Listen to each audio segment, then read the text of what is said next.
see. Whatever. That's no big deal. Okay, we should be live now. My mic levels say that I'm very high, so I will reduce my volume to a safe distance. Alright. So are we feeding? Can you hear us? I'm listening right now. Yeah, do the audio test for yourself. I'm sure mine's fine, but...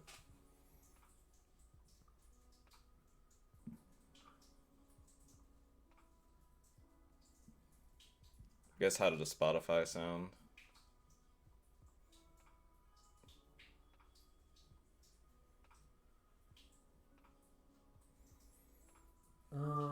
Can I hear myself?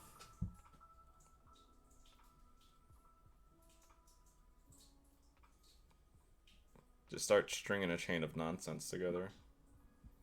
I'm saying a lot of nonsensical things just so I can hear myself talk in a long, nonsensical chant.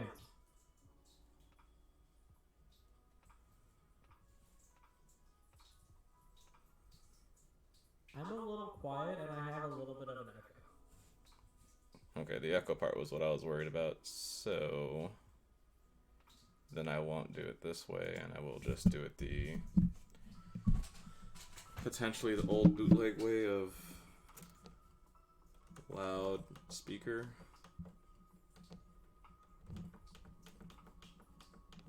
This is why we test, ladies and gentlemen. Absolutely. Let me also pop up and get a test here. Yeah, give me a string of nonsense.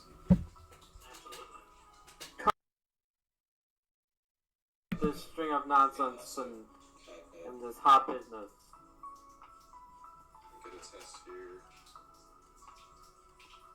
Yeah, give me a string of nonsense. Still more nonsense coming in through this hot lips of mine. So hot. Much purple. Get a test here. Yeah, give me a string of nonsense. Alright, so that's not the worst. I'm gonna lower Spotify and I'm gonna go do it. Running water.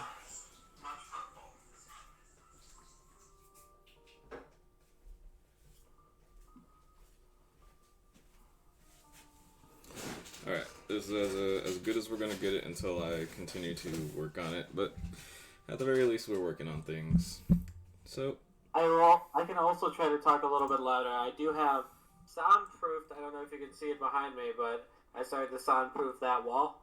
Oh, that's pretty dope. So, that's the only wall that I'm worried about in terms of, like, disturbing people, so... Word.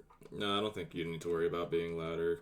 If anything, I just gotta balance it out so you're not super distorted when we talk. It does sound a lot better now that I'm hearing it back. Okay, yeah. So I'm just gonna play with my own speaker volume and then continue to do some research. But until then, hello. We are live, we are feeding. Everybody who is watching can watch. Alright. I think we're ready to go. Let's post some places that we're live, and let me know when to hop into it. Word. How's everybody doing today? TCG. I'm gonna mute the Twitch stream, and I'm ready to go on your word.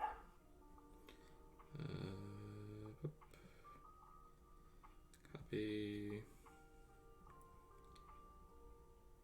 We'll post to the generic places.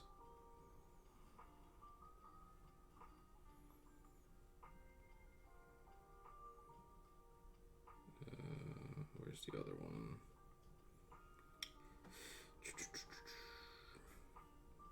Oops. Post in this group.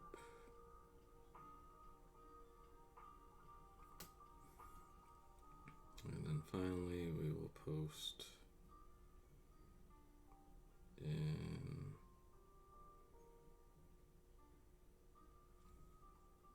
this group. Actually, let me also double check my mail before we start. Because it seems like other people have received their things too.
Unfortunate.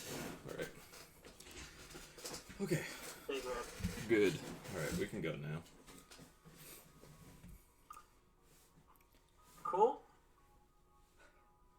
Welcome to the Digital Daddies podcast, where we discuss all things Digimon TCG. The bad man, Jonathan Gomez, is here. I am also here, Mistersalinas, and we are here to help guide you through the digital world. John, how are you doing today? I'm doing all right, man. Not complaining. We got a really good weekend coming up. Get some. Yes, a nice long weekend. Oh yeah. Let's utilize that time. Get some content going. Let's talk some Digimon. So last week on the show, we talked about the top 8 decks in both core TCG events, and today we're going to look a little bit into the future. Today's episode is going to be an important one, I think, because there are a lot of people, like myself, who enjoy the game, who want to play the game, who maybe just can't get cards yet, but would be battling if they could. And people just want to be up to date on everything. But people keep hearing stuff about set 1.5 and what's going to be in it. And some people have zero idea what's going on because there's not a spoiler. Well, hopefully today will help those people out a little bit, because the expert, Gomez, curated a list of 28 cards that will more than likely be in set 1.5 that you're going to want to know about in some way, shape, or form. So we're going to go through the list. I have a student analysis, a very basic analysis on all of these cards, and then Gomez is going to explain why he's the master, and then we'll go from there. Yeah, real first, want to say thanks to Jake Webb 1205 and Bomb House for following yesterday. Likely in response to me posting that we'll be talking today. So hope you guys hear or get to see this at some point. So thanks for following. And one other thing, let's talk about the changes that have been made to the stream itself. We got a new overlay. More Digimon focus. I like the clean black and white of it. And then we got a new channel name. Senor Lirigoyf has been retired. We are BBC JG TCG now, but BBC JG for short. So yeah, really excited to talk about set 1.5 stuff. Good thing about set 1.5 is that for the most part we know everything that's in it. There may be some exceptions of them like sprinkling potential promo stuff that we didn't get in order for us to get it. So potential like alt arts might be sprinkled in here and there that we don't know about yet. But we can confirm that I believe every alt art that wasn't available in set 1.5 or in set 1.0 will be the dash pack promos for set 1.5. So the first couple cards on the list are those cards, at least in their regular art form, and then you'll see the alt arts when you get the dash packs later. And then the fifth card being, of course, Blitzgreymon, and I think they did that because Blitzgreymon is going to be kind of one of the more sought after cards in 1.5. Because Red Omni will take over, but we'll discuss that when we get to it. Before we get into the first card, a little surprise came in the mail today, and I got some dash packs. Oh, snaps. And I got my participation stuff for the core TCG event. So let's just bust this out really quick. Big bummer. No participation stuff for us yet. We'll have to live vicariously through Connor. Really excited to see what the storage box looks like. I'm curious about the size. We have 2 dash packs here. Let's bust right into them. What are we hoping to get out of these dash packs? I think. What did you get on your last ones? An Agumon to start. That's pretty good. I got like one of each last time. I think it was like pretty across the board. Yeah, it sounds kind of right. Yeah, the Gabumons. Gabumons are probably the best ones, followed by Puppetmon and Agumon. Well, how does double Agumon sound? Sounds pretty good. Not bad. Not bad. And then let's just bust this big chunk of Burden Love open. Oh, we also got a promotion pack. Yep, that was one of the yeah, that was one of the participation prizes. Is the promo pack with the 6 guaranteed promos. Let's bust this open and show everybody. We got Agumon. We have a Biomon. Bio. So bad at this. Biomon, yeah. Let me actually look at the cards. We have a Gabumon. We have a... say that for me, John. You got Gomamon. Thank you. We have a Patamon. And we have a Gatomon. These cards look pretty cool. I'm a fan of how these look. Yeah, I haven't seen the foiling on them, but it looks like the foiling on them's a little cooler. Let me here, if you want to hold it up real quick for a second, I can stretch you out. Let people see it. Yeah, they're almost like gold, but it's just it might just be the reflection, but it's nice looking. They shine a little differently. I'm definitely a fan of how it looks.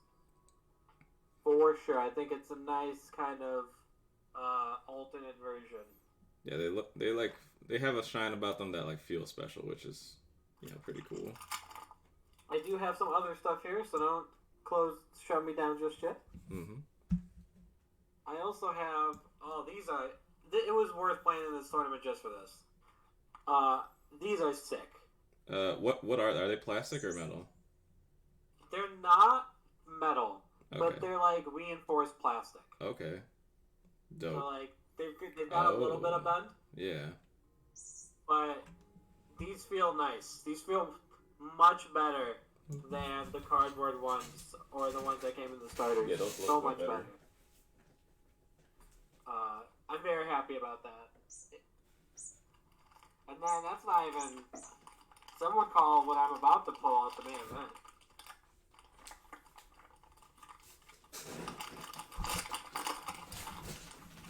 Let's bust this open. Ah! Yeah, let's see what this box looks like. Okay, that's what I figured it'd be, a foldable, build it yourself. Ooh, it's got this set 4 starter guys on it. Not what I was expecting. It's pretty sweet. I will build it at some point. Let's see. Oh, okay. There we go. I can figure this out right now, I promise. The cat's just dropping things. Yeah, so those of you that don't know, the next wave of starter decks that come out in April, I believe, or early May or something like that. Okay, Gotta move my cat's toy. But the next set of starter decks, the cover cards will all be Digiburst cards. We got Hercules Kabuterimon, Kreskarumon for black, and then Blitz Greymon for... Or, Kreskarumon's purple and Blitz Greymon's black.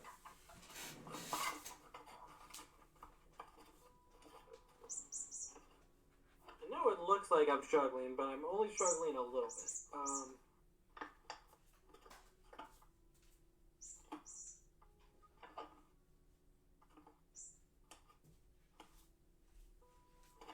Okay, I messed up at some point, or it's not folded in correctly, because I'm a dumb person.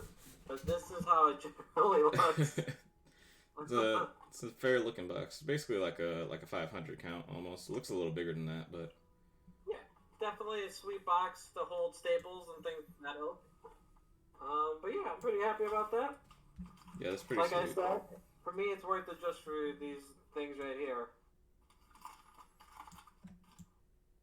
And so, now that that's out of the way, let's start knocking out some of these sweet cards. The first one, we have Ranku Wagamon. Yep, Feel free to correct me if I mess up. Nope, that's one where phonetic works. So I have pretty much 1 to 2 sentences on all of these cards. And so when I saw this card, my first thought was, this seems like an instant inclusion in any green deck, regardless of what it's doing. I think that's kind of true for, if we're just looking at the format for sets, like if we got it the same way Japan did, like set 1, set 2, set 3. Not true going, once we continue to get down the lists, this kind of gets outclassed in green. But yeah, if we had this right now, this would probably be the green guy we built around. It'd be like this or Rosemon, but like you wouldn't look at Hercules Kabuterimon. You definitely wouldn't look at Rust Tyrannomon. You probably shouldn't look at Rust Tyrannomon anyway. But yeah, this was an unfortunate miss for the set 1.0 format, because set 1.0 we got almost all the cards from set 1 in Japan, except for like 4, and this was the only SR from that list of 4 that got cut. Super sad for me. I love Grand Kuwagamon, so I was pretty disappointed that I have to wait until February to get my hands on one. But that said, once they do come out, they'll probably be very cheap, because again, we missed the window for them to be like playable. Okay. They might get better if they figure out some things to do with piercing, or if green gets like an inheritable jamming ability, so the piercing, can also do, make sure it's not like crazy. I guess you don't have to really worry, because when you're attacking and you're piercing, you're 15k, so probably doesn't matter. But yeah, if there's a way to like protect the Grand Kuwagamon or make him stand to get some additional attacks or values, things like that, probably be fine. One thing that I think is going to end up being very important in this game at some point, maybe not right now, but just the math of how everything works. And so, the one thing that this card has going for it is that when it attacks, it's 1500, and 1500 is a great number to be hitting when stuff attacks. Yeah, the math works out great. Yeah, it attacks over every Digimon in the game not named Omnimon, and Omnimon it crashes into. So being a guaranteed, kill for anything, it's almost the same as like Piedmon and Devimon having retaliation. Almost better in the fact that it's guaranteed kill, and then even better still when you consider green getting the card that will reduce that evolution cost. So getting to evolve this for free and making sure you get a guaranteed KO potentially still may be worth teching in certain spots in your green deck, just to make sure you get guaranteed KOs on big threats, especially given that Terror Clusters is your removal spell. I don't think this card's like a 4-of in any way. Mm-hmm. But when I saw this card, I was like, I wouldn't be surprised if I played one in every deck, the green deck that I played for the foreseeable future. It just seems like a great, just like, oh, this is my 1-of copy of this card. Yeah, as a 1-of tech kind of surprise type of thing, I'm down with Grand Kuwagamon too. Sick. Let's see what we got next. We got Brave Shield, another set 1.0 card, or set 1 card that just didn't make it to 1.0. So my thoughts on Brave Shield. We're gonna go through a lot of cards here. This isn't the worst card that we're gonna talk about today. We'll get to what I think is the worst card relatively soon. But this card doesn't seem great unless it's a security check, and even then, it just seems fine. Yeah, I think this is like the 50th card in your deck, in most cases. Yeah, never really a scenario where you're gonna want to just do this over like Gaia Force or something. I think even like other red options that exist are probably just generically better. And I couldn't even tell you what half of them do. Like I don't even know what Shielded Adjust does, but it's probably more relevant than this. Yeah. Tornado Flare is like the other red option that I think I would play if I wanted like a 5th Gaia Force, which is obviously nothing compares to Gaia Force. Mm-hmm. So, but I don't think this is it. No. Red is usually aggro and attacking. So like, I could see this being played, really not even to give blocker if you just want to attack with a big guy, but when you're attacking for the last point, past the security, it doesn't matter how big your guy is. So paying 5 cost just to untap a thing and attack is probably irrelevant when you could have like previously for 3 played another rookie or something. Yeah, just Brave Shield doesn't do it for me. Agree. Cool. Next, we got Giga Cross Freezer. Mm-hmm. For those who don't know what the word fog means, it is a card from Magic the Gathering that prevents all combat damage. I love a good fog, and this is a good fog. Yeah, I don't hate this card, especially when you consider like set 4. That just came out in Japan, so the meta is still kind of being figured out over there. So when I look at things that say no Digivolution sources, I kind of want to double read them when considering set 4. Digiburst is the key mechanic in that set, and that's basically like destroy your Digivolution sources, do a thing. So a lot of things I'm looking at are things that can remove stuff from Digivolution sources. There's an option card that'll be later on the list, like right towards the end of it, that we'll talk about. That does exactly that. Remove Digivolution sources. Look at the blue mat from set 1.0 that when you hard play a blue guy, you can tap him and get rid of Digivolution sources. All just things to consider as a counterplay to that Digiburst mechanic. Something we don't have to worry about now, but I definitely wanted to look at Giga Cross Freezer, especially for moving into set 4 format in May. I do think a lot of the blue tamers that maybe got a bad rap, even I would argue Joe Kiddo in this one as well, they get a lot better with some of these options that we'll be talking about today.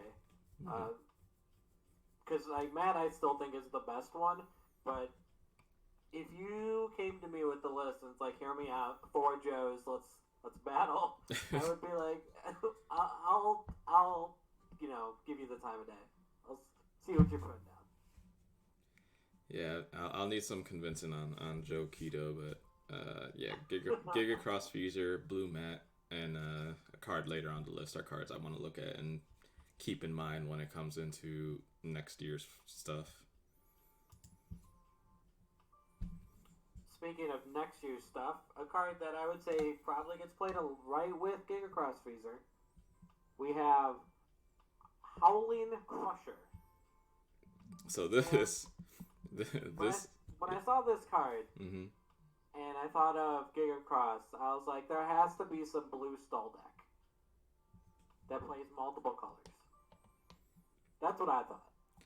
So, yeah, I think if you look at like Japanese meta, the blue deck kind of more like Omnimon isn't the play anymore. You're more so thinking about Imperial Dramon, which we'll talk about. But you can kind of tell that blue kind of fell out of favor. Like the way people think of black decks now is probably the way they'll think of blue decks come 1.5 format, because red Omni is definitely going to overtake blue Omni for multiple reasons, and we'll kind of get to that. But yeah, so now blue is going to shift into more of a kind of controlling Digivolution sources. Probably drags out the game somewhere down the line, but your top end is Imperial Dramon, and of course you can still play Omni. And you can play Omni over Imperial Dramon, which is kind of cool. But this card, again, if Digiburst is going to be the mechanic that people care about, this card isn't the worst tech. Doesn't get rid of the top material, which is unfortunate, but dealing with all Digivolution sources across the board is maybe something we care about. We'll see. Cool. With the next card, I'm gonna hold my microphone like a microphone now. The next card is Holy Wave, a yellow option card. Mm-hmm. And my general thoughts about this is too expensive to hardcast, but if this card saw a little bit of play, it would not surprise me, simply because it is a security check. Yep. Another one of those things where this is probably your 50th card. But I think I think if it's your 50th card, it might also be your 49th card. I think you want to just have, if you're playing it, you just want to see a little bit more. Because yeah, playing it from your hand is probably not the way you're gonna want to play this card, but it's probably not the worst thing if you have the memory.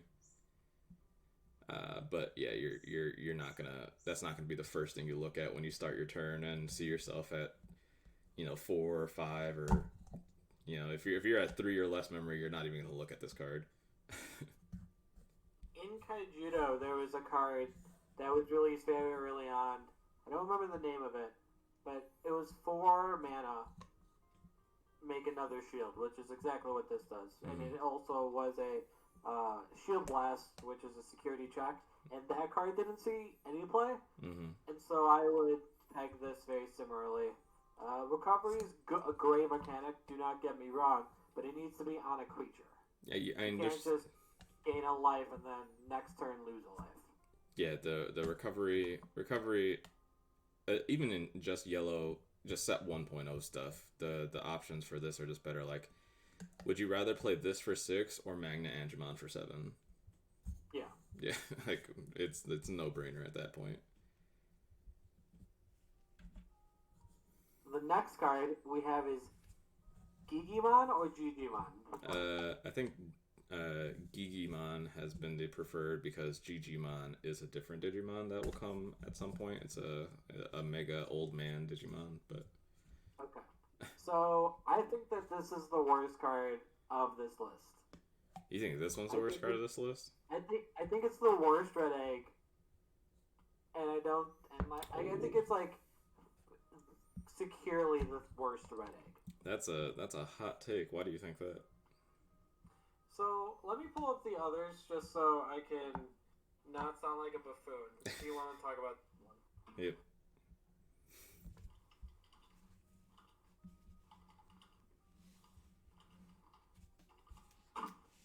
In the meantime, while Connor reads some red eggs to double check, let me also show you what we have coming down the line for future webcam events. We got a new webcam layout. Now we don't have to worry much about the autofocus issue we were having because we're now leaned up a little bit, and we can also play with our hand on the table so you can see me, but my cards aren't just facing you anymore, so that's cool. Okay, so I'm ready if you want to pull ahead. this back up. Alright, yeah, what do we got? Can you pull up the card? Oh, wait. Give me 1 second. I just need to see it. Mm-hmm. Okay, so this card, if your opponent has 5 or more cards in their trash, this Digimon gets one plus 1,000. Yep. That's great. So you have Yokomon, which is when you attack an opponent's Digimon, this Digimon gets plus 1,000. I think when attacking is more relevant than 5 cards in trash. And then you have Bebe Domon, which is while this Digimon is piercing, it gets plus 2,000. Yep. That one's probably worse, but like I think that Yokomon is still the best egg. You're still missing starter deck Koromon, which is the other egg. And I do disagree with you on the Yokomon being better. Because the Yokomon, what'd you say, is when attacking Digimon against plus 1,000? Yes. Yeah, I think like, so in the case of like, the quick way to think about this card is that it's great against purple, right? Because purple fills up the trash. I think a lot of people underestimate how quickly 5 cards get into your yard. Am I saying that you want to have like this be your 4 of egg? No. I think you're gonna play Digimon with like a 2-3 split, and whether it's the 2 or the 3 is kind of based on personal preference, or even just local meta dependent. The fact that 5 or more cards will almost always be guaranteed plus 1,000 DP is kind of where I like this card, because it changes it from being a situational thing to always being 1,000. It's also your opponent's turn, which is relevant. Oh, sorry, your turn. I just read that wrong. I lied straight to your face. But yeah. Yeah, the plus 1,000 almost being unconditional is probably why I think Digimon is one of the better red eggs. I see some talk in the chat about this card. I agree. A lot of the red eggs do seem situational docile. I agree with that, and I'm okay. I like this isn't a hill I'm trying to die on. I don't mind being wrong. So if this egg ends up being really good, then great. That's awesome. That's why it's another reason why I'm okay with coming on here with maybe a hot take, because you gotta talk about it. Even like you'd be surprised of how many times in card games, Gomez would agree, where people just kind of shut down the conversation with being like it's bad. Oh yeah, it's bad conversations. I hate that. Yeah, where it's like, oh, well, maybe this card. It's like, no, that card's bad. And it's like, well, contextually speaking, maybe it's not. And so, I read this card and I was like, this card doesn't seem great. But you are right in the sense of like, purple gets 5 cards in the trash turn 1. And they're going to get a lot more cards in the trash pretty soon, because they get some fucking cards on this list, I tell ya. First of all, also, let me just say, when you say there's chat going on, so I've been having issues with my OBS. It just doesn't want to agree with me. It sees that I'm trying to do things and just doesn't care. So this whole time I'm seeing that my chat's not active at all, and then you say there's chat going on, and then I pop up the popped out chat bar I have and explode. So welcome to people in the chat that I wasn't ignoring you. I just literally didn't see that you were chatting. I'll make sure to point that out in the future if it happens again. Which I'm sure it will. I'm sure it will. It's going to be an issue. I haven't. I'll just have to figure it out. But we may be moving away from Streamlab OBS because it is just breaking on me, and I'm trying to do things. But anyway, let's continue. I don't know if it's a wrong take, Docile. It might be a wrong take down the line, but it's definitely worth discussing, which is the important thing. That's the thing I want everyone to take away with. Yeah. That's why we do this. Yeah, I think it's going to be the next one, dependent. The next egg, though, Argomon Baby. Argomon Baby. This is the best green egg, is it not? And it's like not even close. Yeah, this is wild. An egg that gives you memory, like this could have been any color, and it probably just been the best egg. Because I had to reread this multiple times because I just didn't believe it. Yeah, this is an outrageous box of text just to without context, if you know how the game mechanics function, if you understand that memory is your mana system and that the biggest thing you want to do on all your turns is keep your opponent locked out of memory while playing as many things as you can, and you read this card and like, no, this is not only is this thing that something that gives you memory, it's also protected until you decide to put it at risk. Like, okay, this egg is redonkulous. We were talking last week about how some people were only playing 4 eggs rather than the 5, just because they really wanted to make sure they hit the eggs that they wanted. This is going to be one of those eggs where you play 4 of these guys and you don't play a 5th. Yeah, no, this is one of those ones where you definitely don't want to hit other ones.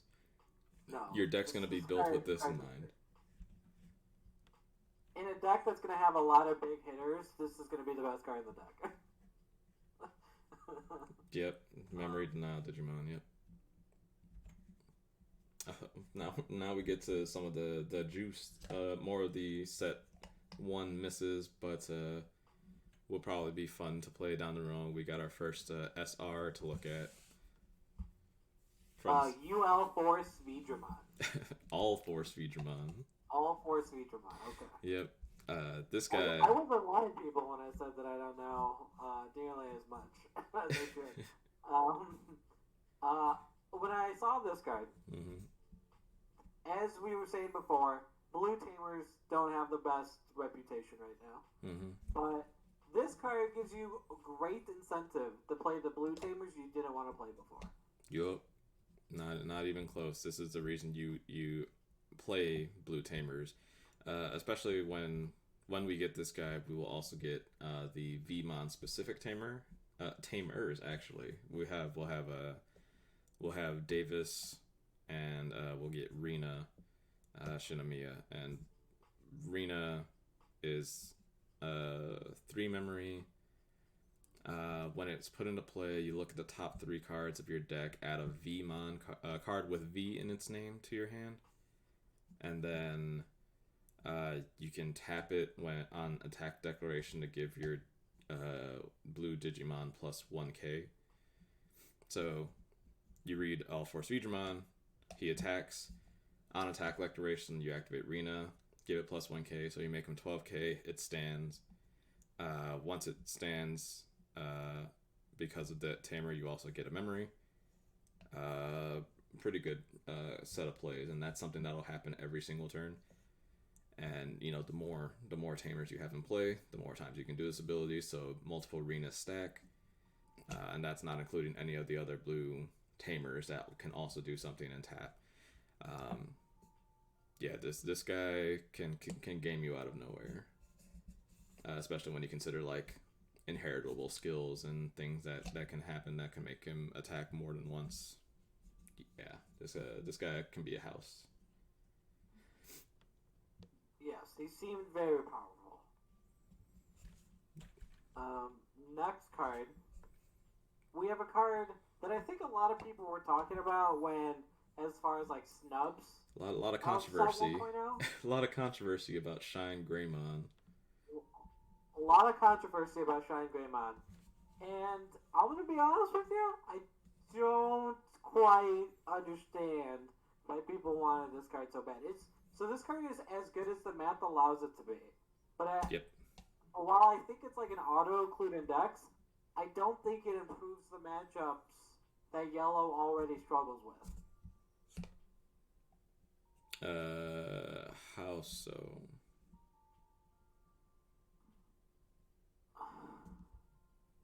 So, I don't think you're ever going to, and again, by all means tell me I'm wrong, because I want to be. I don't think that you won't be able to kill the super relevant things that yellow already has trouble killing. What if I told you that the traditional Shine Greymon decks run somewhere in the neighborhood of 10 to 12 yellow tamers? That's what you would need to do. That would do it. I believe they play a full set of the pack rare TK, a full set of the the pack, the yellow Kari, and then some number of the starter deck TK that buffs your security. When I saw this card out, I thought of that, and I was like, how, you would have to be playing every single tamer, and that might be good enough. It's probably good enough. Mm-hmm.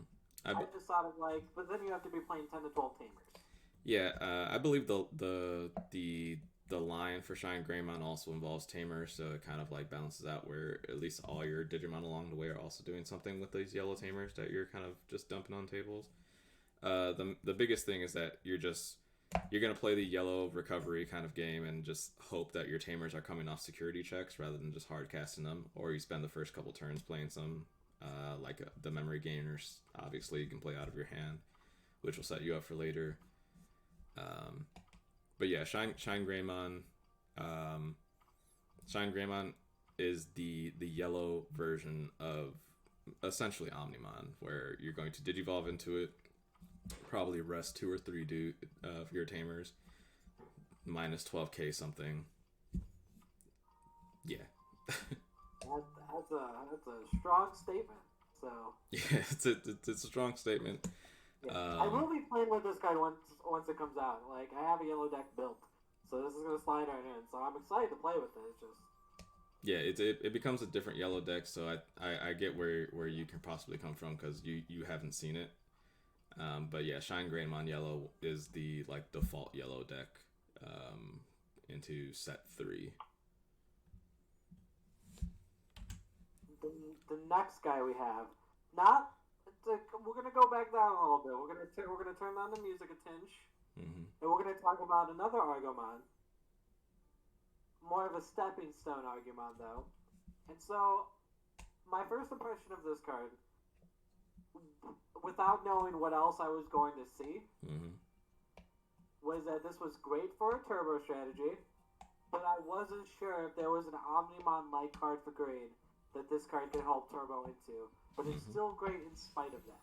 Yeah, on its own, it's great. Once you know the context of download, download is an absurd ability. Absurd.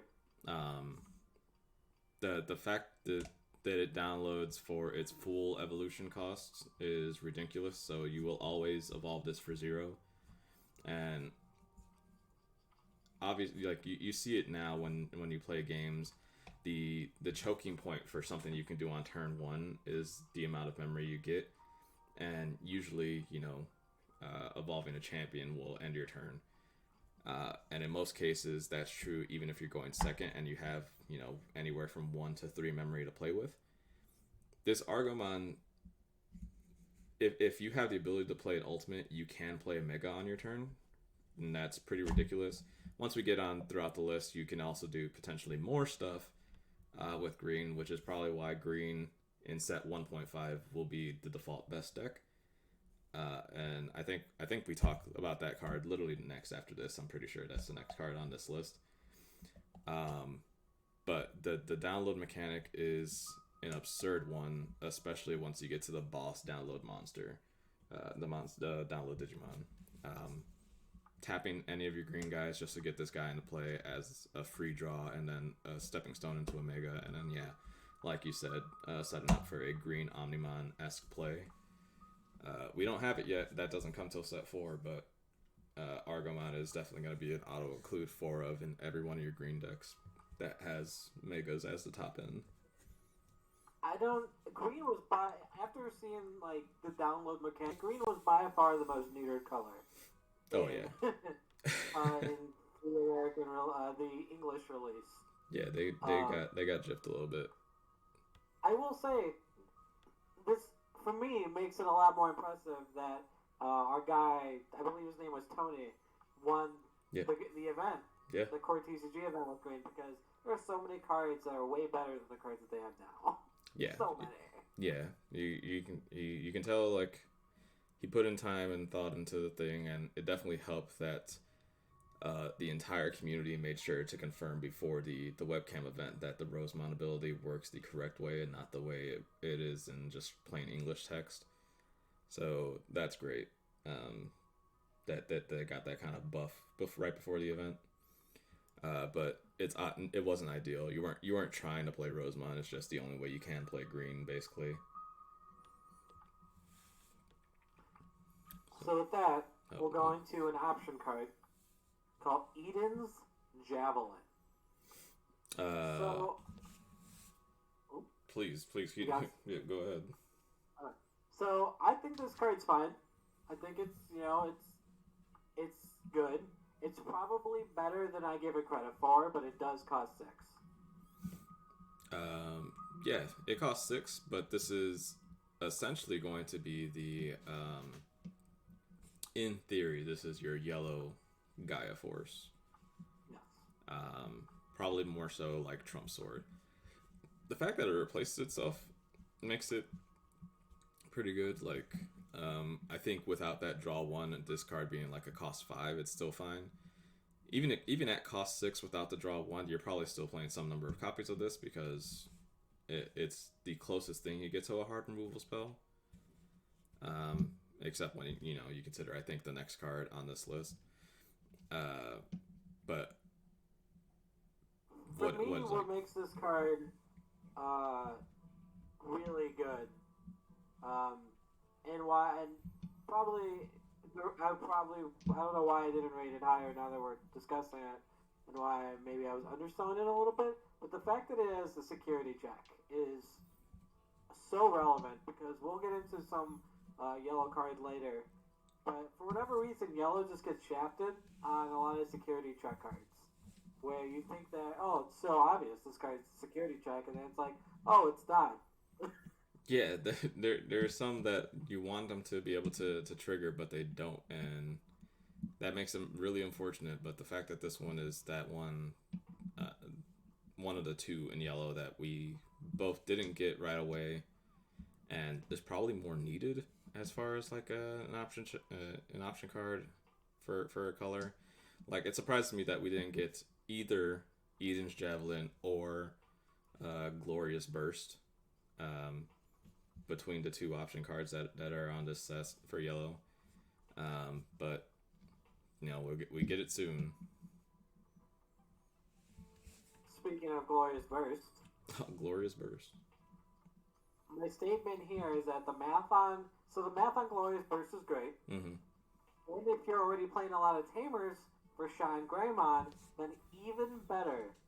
And then my follow-up statement is, but why aren't the good yellow cards security burst or security checks? Yeah. So for this one, I kind of get it because if this one also security checked, this is actually just straight up better than Gaia Force in most cases, because of the reduced cost. Um, yeah, because even with the reduced cost, the only Digimon this doesn't kill right now is like Millenniummon and Omnimon, but just by itself, will probably always cost you 8 out of your hand, which is the kind of traditional-ish number. 7, 8 is that kind of area you're playing with for the better removal spells for the colors. Minus 1200 DP is a lot of DP. It's a good number. It's a big number. So having access to just a really good removal spell like this, the fact that it doesn't care about being suspended or unsuspended also matters. Whereas you look at cards like Trump Sword or Terror Clusters, they either do one or the other. This hits unconditional. It's just the whether it kills something or not is not guaranteed, even though it's basically guaranteed. But yeah, Glorious Burst. Wish it had security check. Even if it's just security check, add this card to your hand. Probably be absurd. Yeah. Like why can't that happen? But yeah, beggars can't be choosers. The first secret rare we missed. We got Black War Greymon. Now, I'm gonna preface my statement by saying that I wrote what I have in my notes here without seeing what we see later, which makes me stand by this statement even more. Mm-hmm. I don't think this is the card that's going to save Black, but it sure does help. Yeah, so I don't. You're not building your black decks with the Fora of Black War Greymon because it is a very conditional card. Um, but in the spots where it's good, it's great. It can help you come back from behind as far as like your opponent trying to rush you.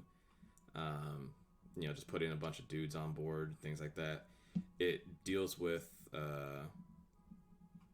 potential blocking chains if you can manage to kill their biggest thing, then attack a blocker, attack a blocker, attack a blocker, blah blah blah. You can clear out stuff like that, or your opponent gets into situations where they can't block.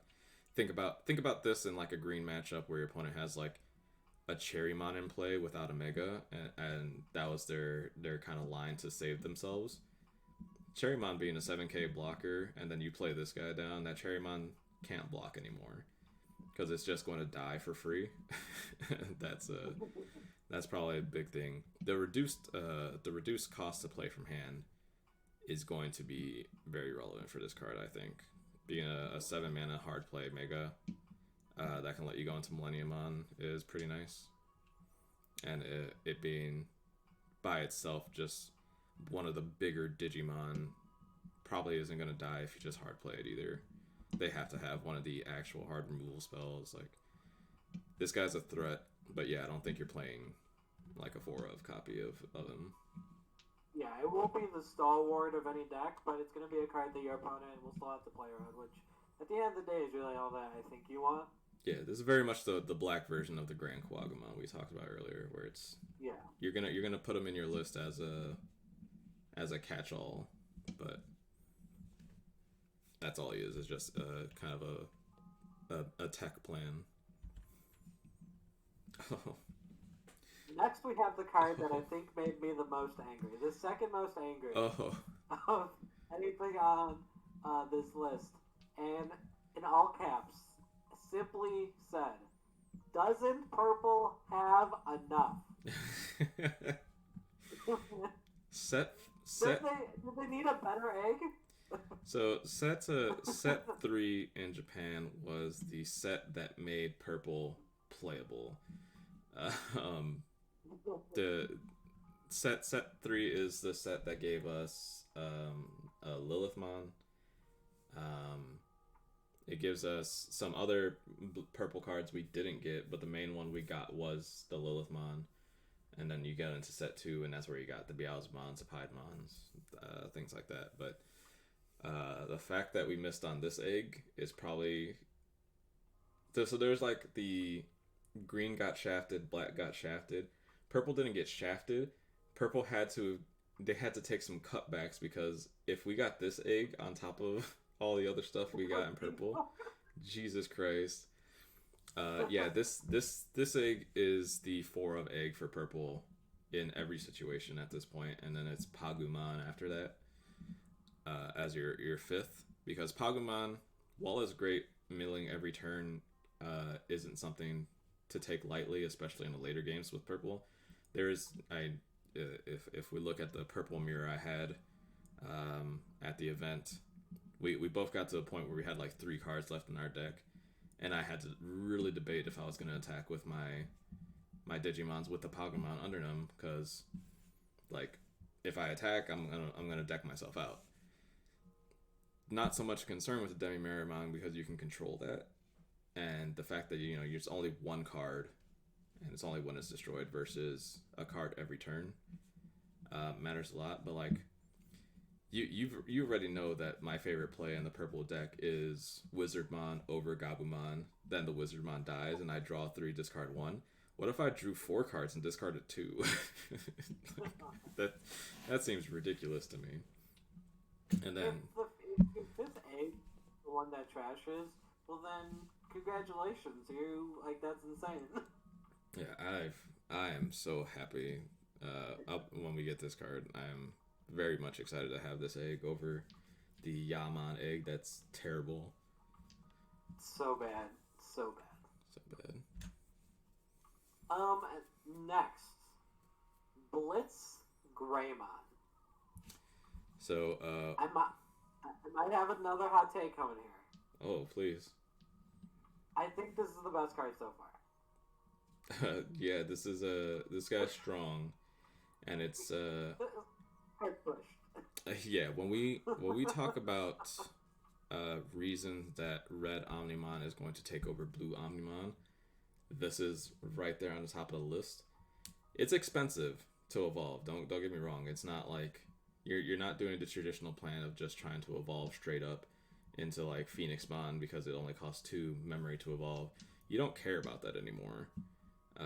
You now care about controlling the board, which is something Red did not have access to doing outside of Gaia Force. You didn't care about what your opponent did most of the time because you were just going to try and play your Omni as thick as it could be, get a couple of attacks in with some security plus checks, and that. But this gives you long game options, and in opposing Omni mirrors, D-Digivolve 2 is a lot.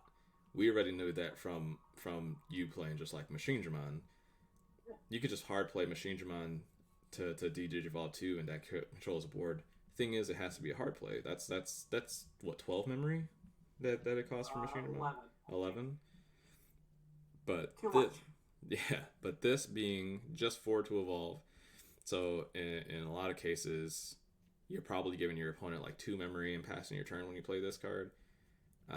If they have a memory option, Tamer, you're probably not even giving them that much memory when you play this card, so usually just a wash.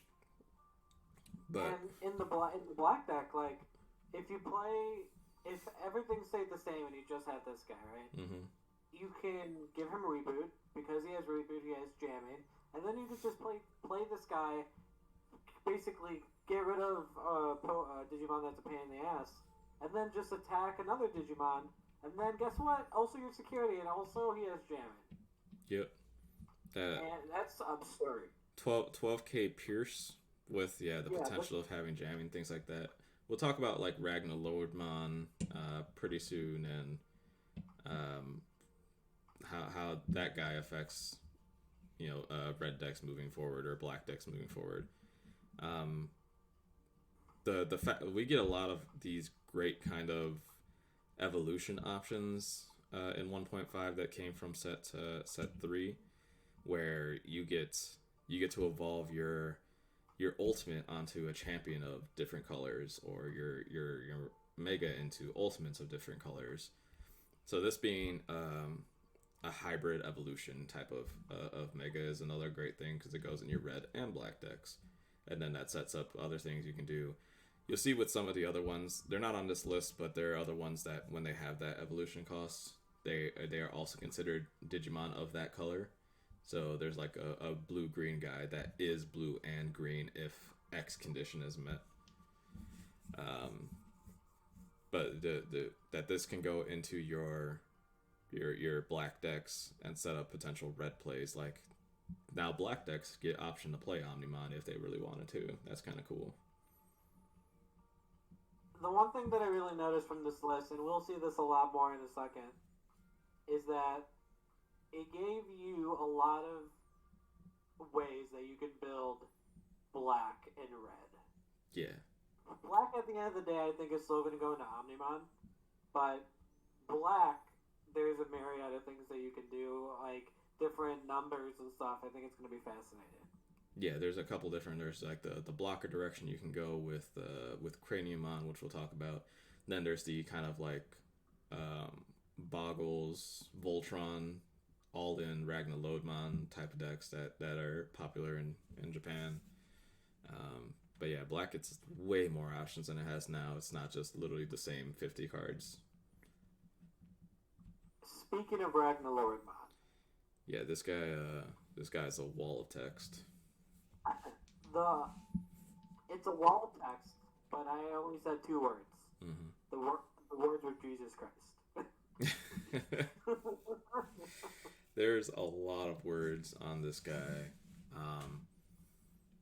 The real impressive one is the when Digivolve text.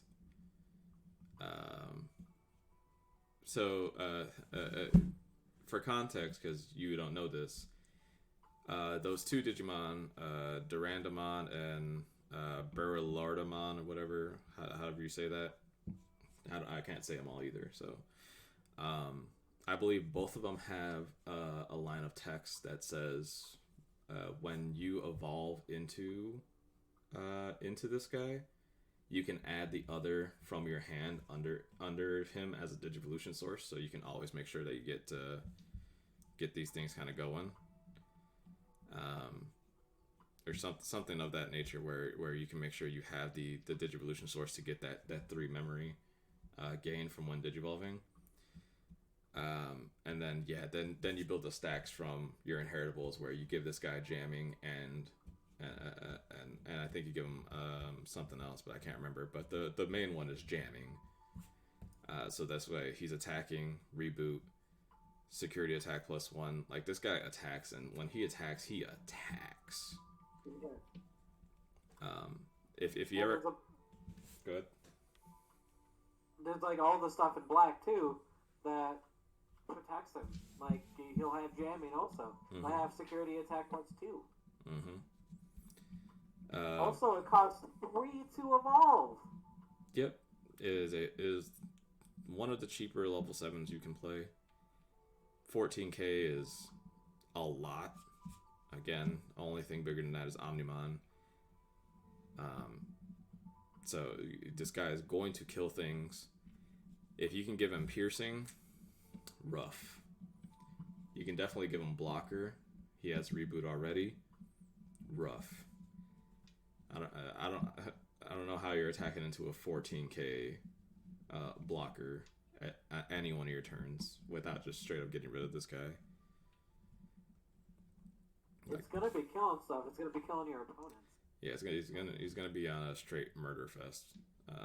Ragnar Lodmarn, real cool guy to build around.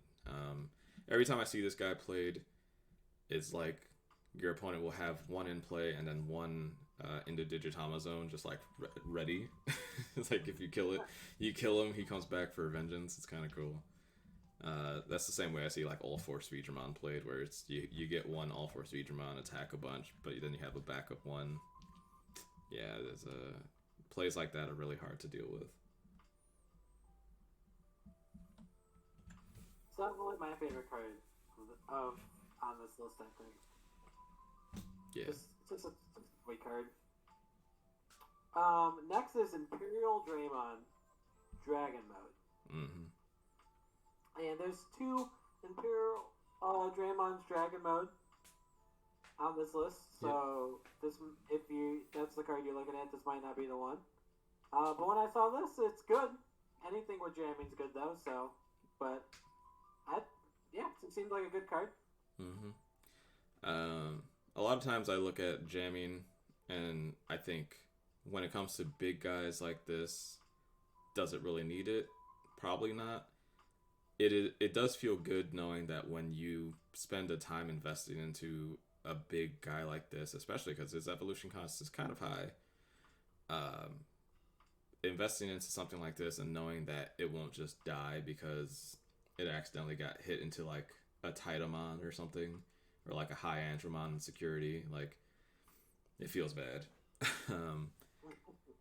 But yeah, when you play this guy and then all of your jamming guys become active, so you get a big flurry of swings. It's in blue, so you're ready to get Hammer Spark. So the odds of you playing this guy and it still being your turn are pretty high. The reduced evolution cost also matters. Pyodramon is a pretty good card. Dino Beamon is the important one there. Dino Beamon is a level 5 that has piercing and jamming. I think it's like 7k. But he's a green guy, but he's one of those ones I was talking about earlier where he's a green guy that can evolve over a blue guy. I think the condition is that it just needs to be like over an XVmon or something. But you want to play the XVmons, like, because the Vmon line is the jamming inheritable line that we get, so you're gonna play it anyway. So it's nice that Dino Beamon's a free inclusion, which lets you get the bonus effect for this. But yeah, Imperial Dramon is a house. This guy hits. And he does hit hard. Mm-hmm. it's when I look at cards like this where I think of the design space and um how I kind of like that they've gone in a direction where they're not including like random like so factoids. If you're a Digimon fan, you know that this comes from the Vmon line. So the fact that like when you look at the bottom lines where it's like Mega Free Ancient Dragon, if that had on there somewhere like this card counts as a V or this card counts as a Wormmon, like what how much more busted would have effects of like that count where if they actually cared about giving you buffs for playing the correct Digivolution lines. I think that's something they'll explore later, but I love the direction they go where they just kind of make it so well this guy evolves from a DNA Digimon, so it's green and blue because it has that like in its DNA already. It's kind of interesting. But I like Imperial Dramon. I was actually, to kind of piggyback on what you were saying, I was curious to know way before I saw how this game was going to play. Mm-hmm. I was like, it's a little weird. Like, am I going to have to keep the evolutions like the same? It just seems so narrow. So I was pretty happy when it was, evolve on whatever. Yeah. And I do like next abilities like that where they kind of control this. Oh, next. We have Sursmon. Yes, Ceris, I think is. Sursmon. Yep. And simply put, this download deck is coming together. Yep, this is the card that single-handedly, or I'm not going to say single-handedly, there's another card that kind of helps with that, but this is the card Green is going to want coming into next set. Card's nuts.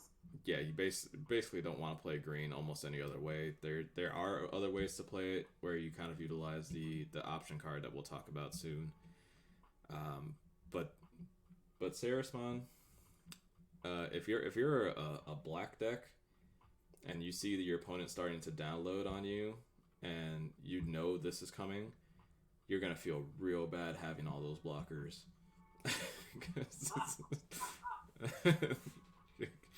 It's you get punished real quick, and that's gonna be true of anybody who tries to play.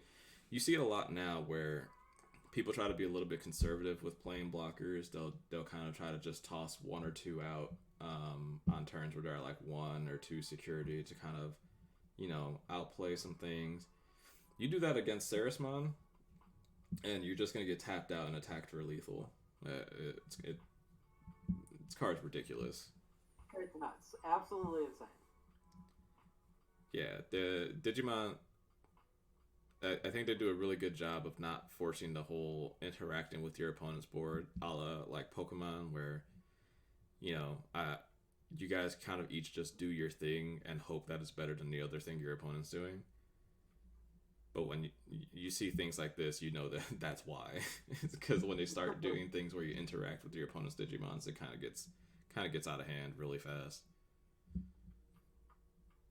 Also, I don't know if you can tell this. What part of that card do you think is the Digimon? I just assume all of it. Yeah, no. The actual Digimon is that kind of regal looking thing coming out of its forehead. Okay. And you can tell that more when you look at the alt art version. It has like the standalone Digimon and then the rest of the Digimon in the background as the kind of art. But yeah, it's just a little forehead piece, and then it's like one of those Digimon. It's part of the Olympus 12. There's a lot of subcategories of Digimon and like lore based stuff that people talk about, or like you wouldn't even know this if you just watched the show, because the show has never once approached the Olympus 12. They kind of try to do some stuff in Fusion, but you didn't know that they were Olympus 12 people. Basically they are Greek gods of Digimon. Sarismon being I believe the representation of like Dionysus, the god of harvest or whatever. But yeah, this guy is huge. I think we have some other Olympus 12 members sprinkled around somewhere, but didn't feel like pointing them out. But yeah, this guy's absurd. Very good. Speaking of also cards that are completely absurd, the next card we have on our list is Mega Gargomon. Mm-hmm. And all I said was that this card was completely absurd. So, yep. Has the essentially the Puppetmon text, but it's when Digivolve instead of hard played. That matters a lot. Again, we're going to talk about the busted green option that comes down the line, and that lets you evolve into this guy for free, and then getting security attack +1. If you can figure out how to give this guy piercing, that's a lot. It's a lot of damage with a lot of board clearing. Yeah, Mega Gargomon is a house, and it's going to be the other way you can build green decks come set 1.5. If you don't want to be the Sarismon route, which I don't know why you wouldn't be, you get to play the Mega Gargomon route, which is great.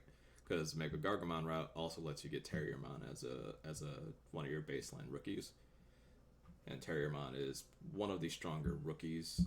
We'll get it's essentially the green Chumon. If you know what that one does, where your opponent cannot gain memory outside of like I forget what the condition is, but it basically locks your opponent out of hammer sparking. It's pretty good. Mm-hmm. My favorite green uncommon.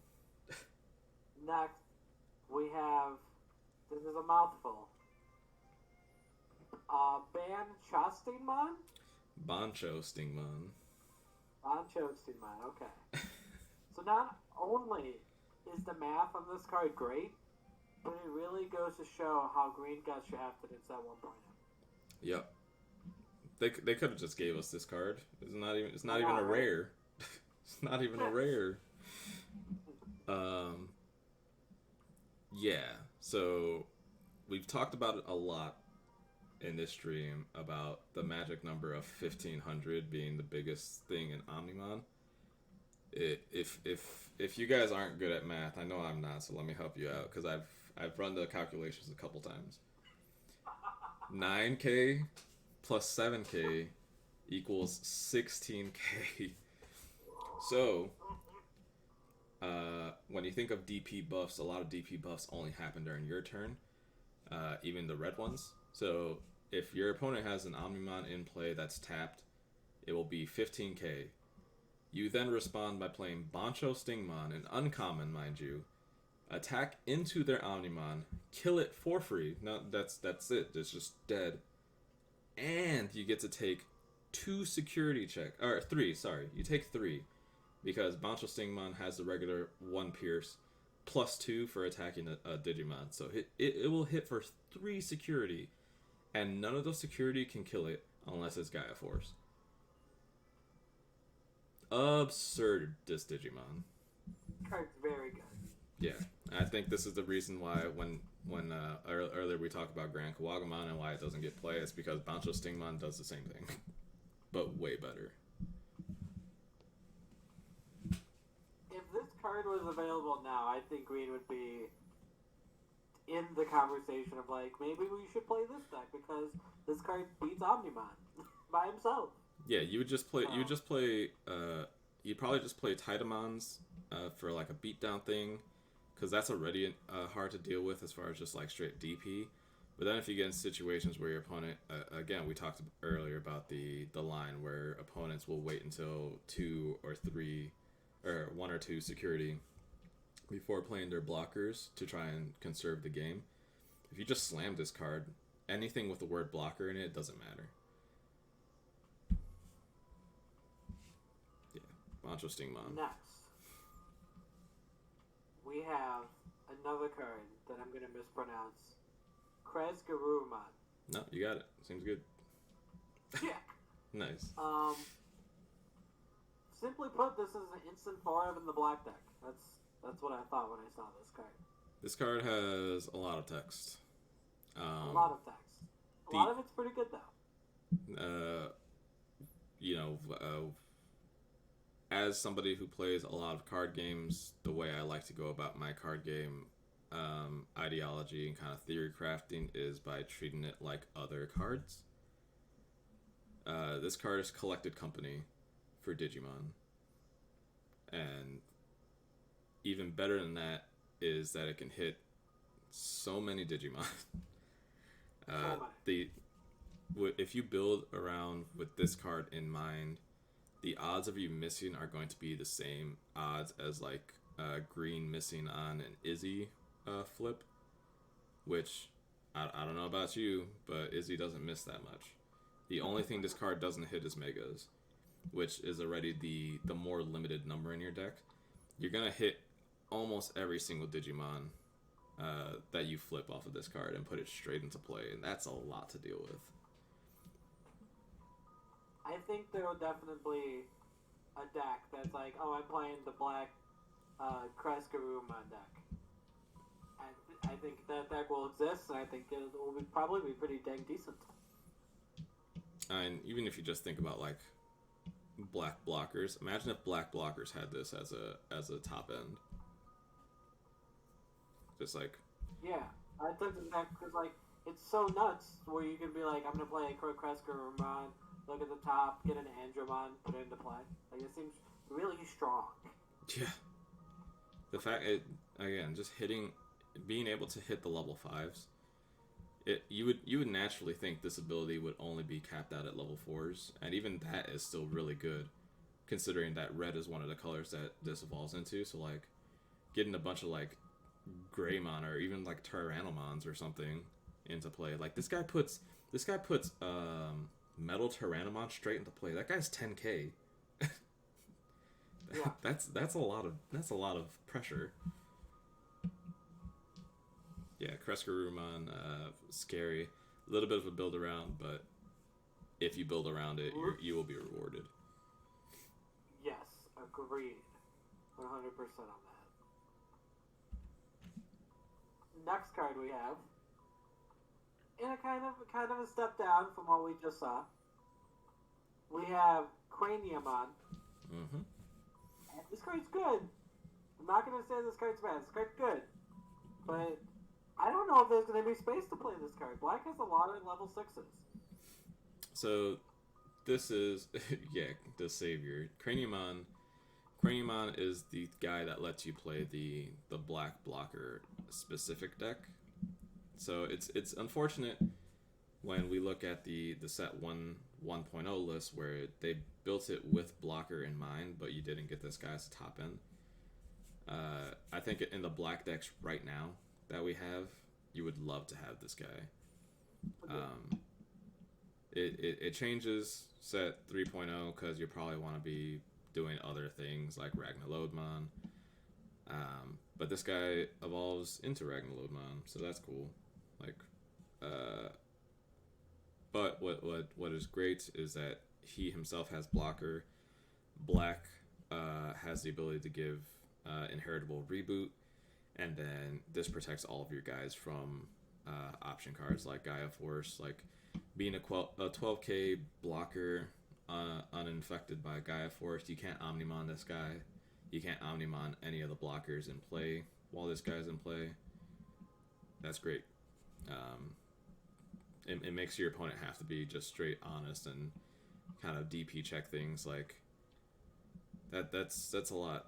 What's unfortunate is that it doesn't just straight make your black guys hexproof, because then I think this would also be the saving match, the saving card for the yellow match in black. Being able to protect against the minus DP as well would have been huge, but what can you do? You can't vengeance it either. Yeah, that's a good point. That's a great point. This card's definitely good. It can still definitely see play, but it wouldn't surprise me if maybe we didn't get to see it as good as it could have been. Yeah, I think this is the one that people aren't going to run to, but there will definitely be these decks. So if you don't play with this guy in the back of your mind when you see somebody flip over like one of the black eggs, I forget what the black eggs are called, but when you see those cards flip over and you see like a Toei Agumon come into play, you might want to think twice about stuff and your lines going forward, because 12k, you gotta attack over it, and that's all you can do to it. This would be the kind of card too where if there was a side deck in Digimon, or if there is going to be a side deck in Digimon, I would play this card in my side deck. Side it in against red. It would like be one great. Of those cards that I definitely want against red. It'd be great. It'd be great as like one of those tech mega options where again we've talked about it, the line of I'm at 2 or 1 security, I just want to survive, play a blocker. What if you evolve into a blocker and then you end your turn by giving your opponent however many memory, play a Craniumon, because that's usually the risk you play when you play thick guys out of your hand. Him being 13 does matter, because you almost need to make sure you have a memory gain tamer in order to do the line that we're thinking about doing. But if you can do it, the punishing factor for giving your opponent that much memory is usually they get to play a big guy and a removal spell. You never really care about them just playing multiple big guys, because they'll all die the exact same way. So I don't think people need to worry about that as much. But the ability of going like, here's a mega, here's a removal spell for your mega, now you're way behind. You don't have to worry about that with Craniumon. And he also checks the mega that gets played as well.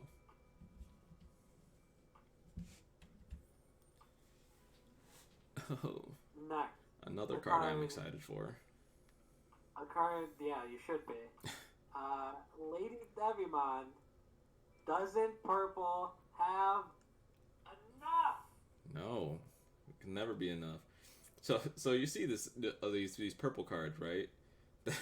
that like we didn't get.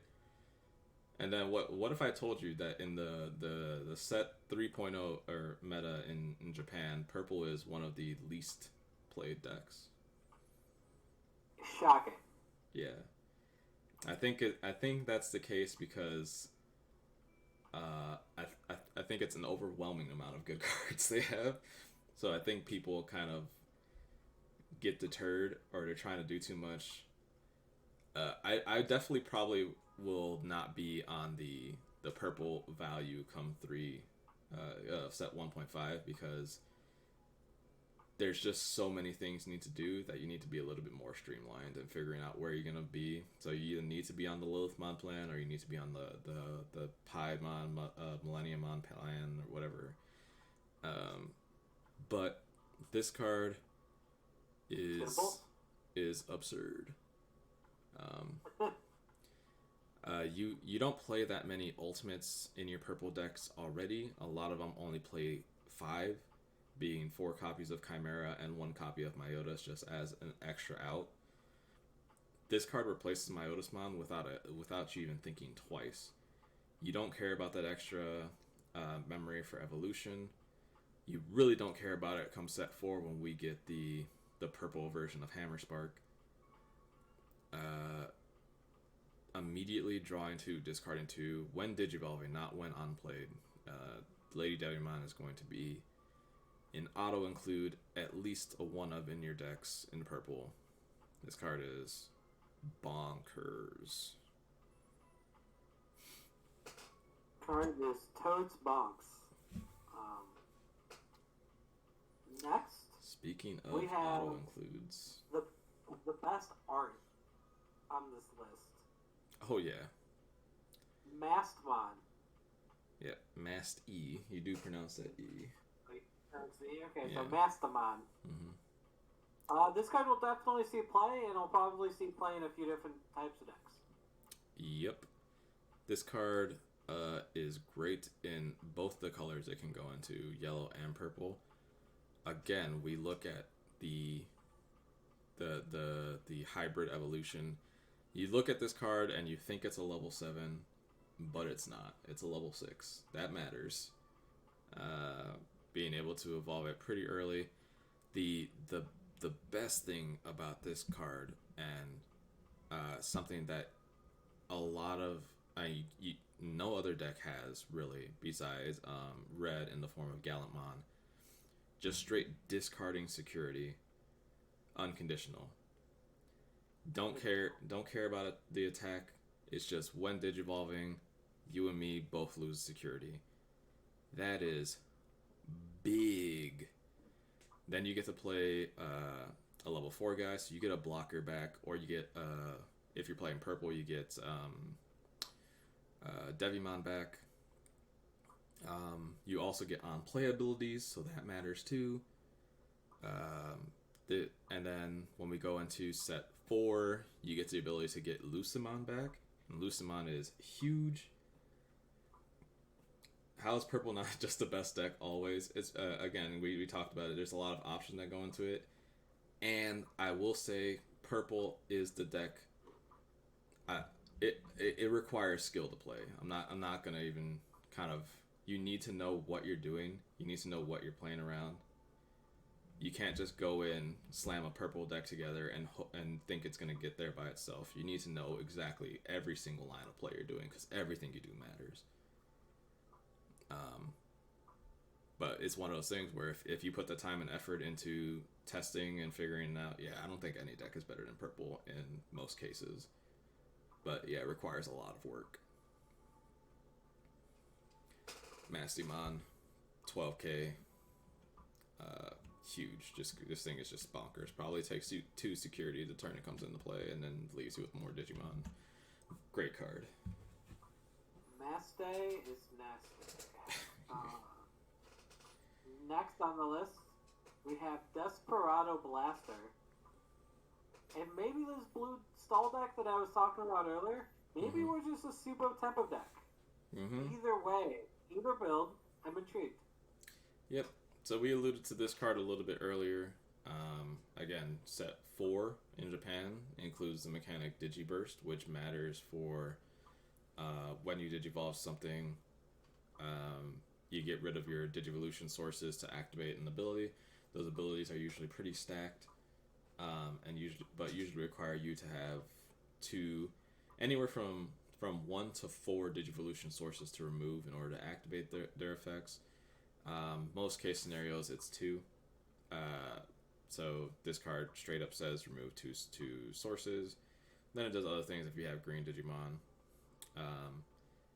That one probably doesn't come into play as much, except in the case of Rookie Rush. We look at Rookie Rush. This is essentially another copy of Flower Cannon. So that's great. And yeah, security effect, activate main, again great. If Digiburst is the thing I'm scared of in set 4, this card seems like an easy auto include tech copy. Potentially you go up to 2. But it just seems one of those things, kind of free to do it, so why not do it? Yeah, Digiburst.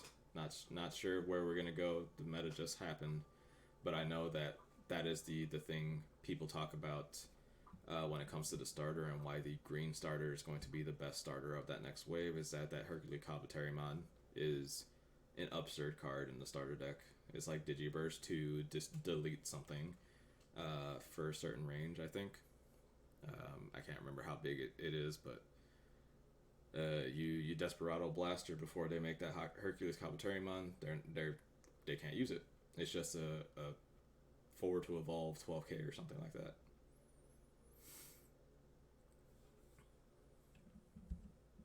Okay. The next thing we got.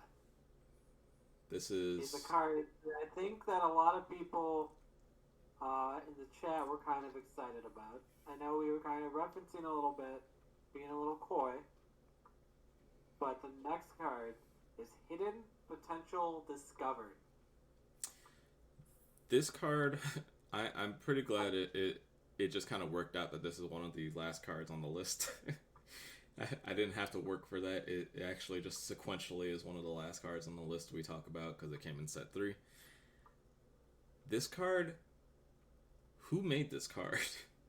who who who put this wall of text together and was like, you know what, this is fine.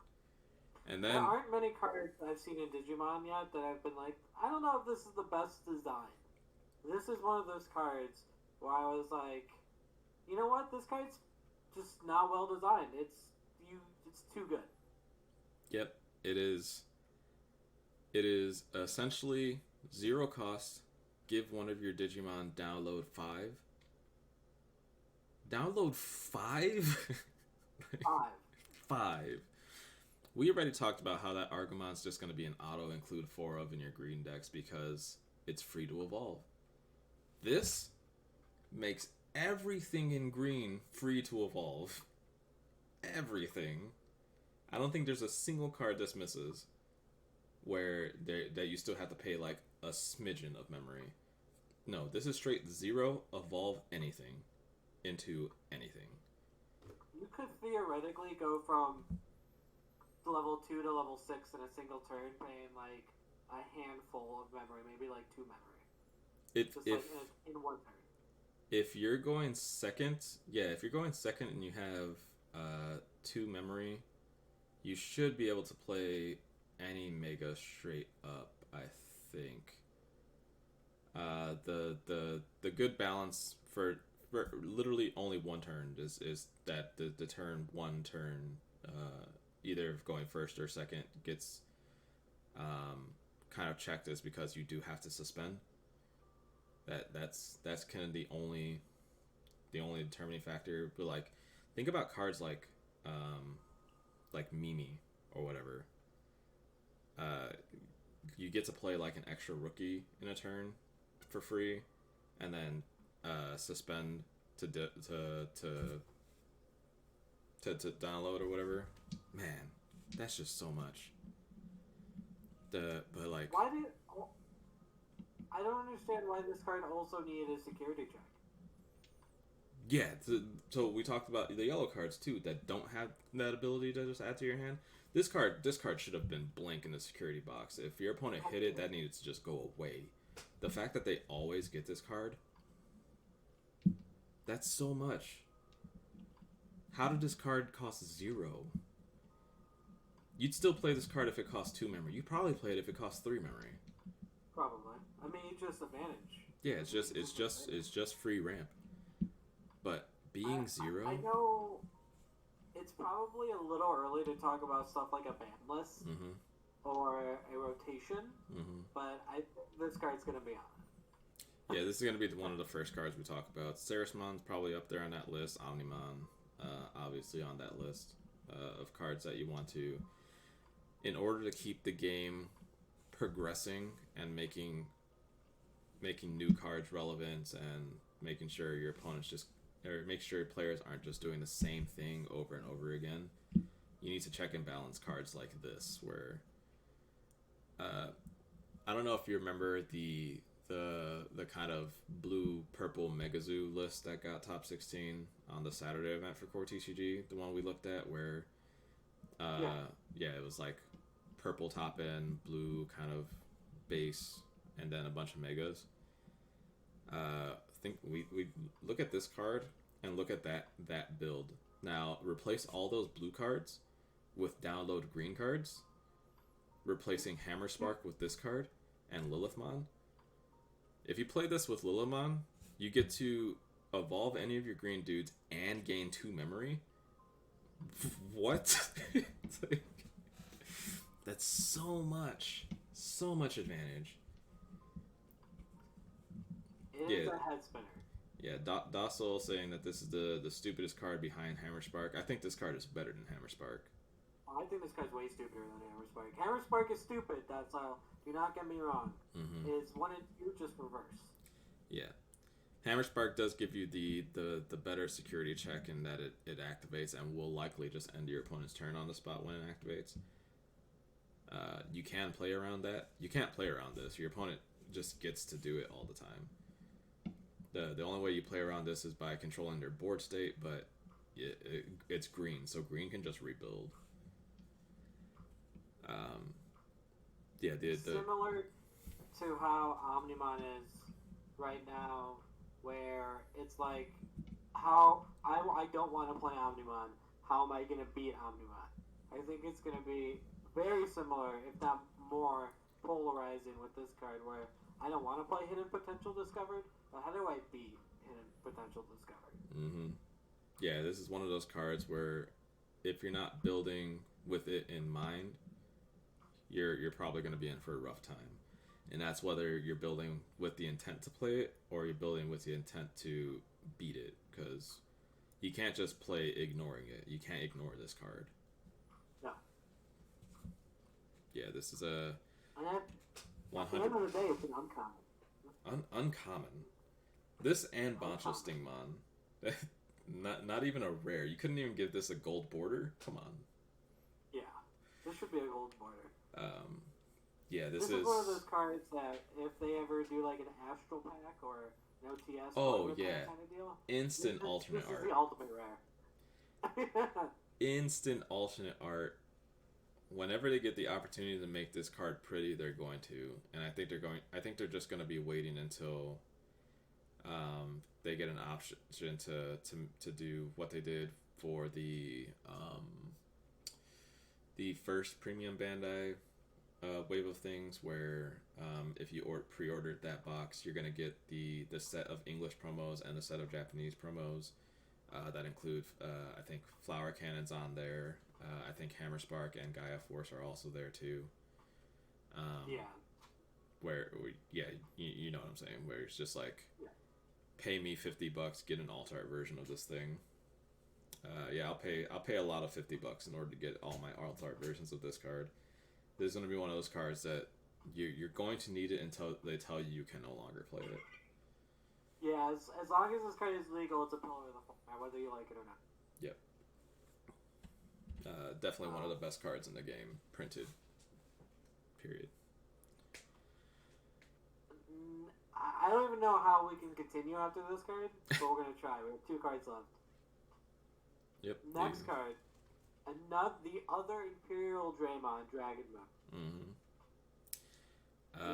Maybe it was because I just saw this card, and so my tempers were kind of lower. But my comment is, you definitely play at least one. Yep. It's again, if in the decks where you're already playing Imperial Dramon,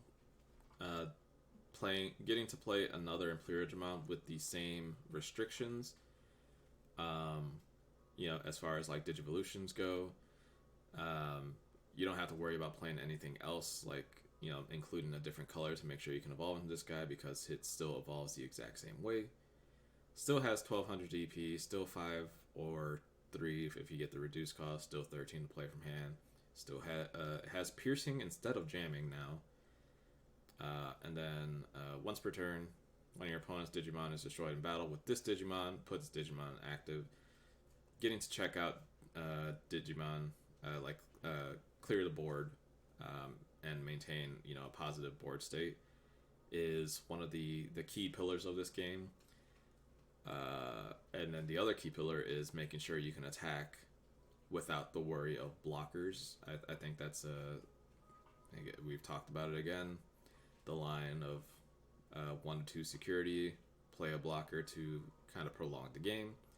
You can't do that with Imperial Dramon, because if you block it, it stands and attacks again. That's just it. It just gets to attack again. The benefit of this Imperial Dramon versus the other one is that this one is green. And I don't know about green cards. What if I don't have the Pyudramon and Dino Beamon, but I still want to play this card? 5 to evolve is a lot, right? 5 to evolve in green is a lot. Would you please rewind 1 card?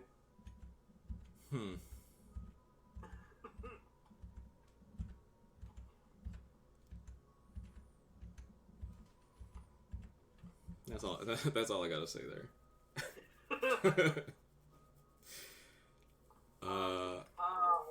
When I saw this card, the first thing that came to my mind, it's kind of a weird one, but if anyone remembers the card Red Dragon Archfiend from Yu-Gi-Oh, It was a secret monster that, when you attacked a defense position monster, it destroyed the rest of your opponent's defense position monsters.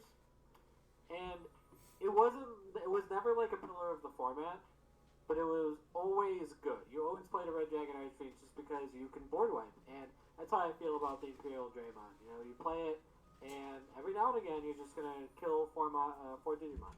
So. Yep, and this guy's great. Well, he can only attack once, so that he does have that limitation. He's a once per turn, which is good. Okay.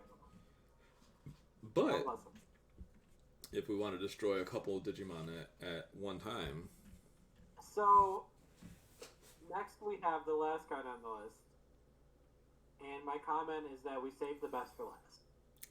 Yep. Again, we talk hidden potential kind of just lined up being at the end of the list, so it was great that we could talk about that towards the end. We talked about a couple times Red Omni is going to be the best Omni, and that's because they get 8 copies of Omnimon now. Blue doesn't get that. How much you like Omnimon, so we made another one that's also really good, but in a different way. Yep.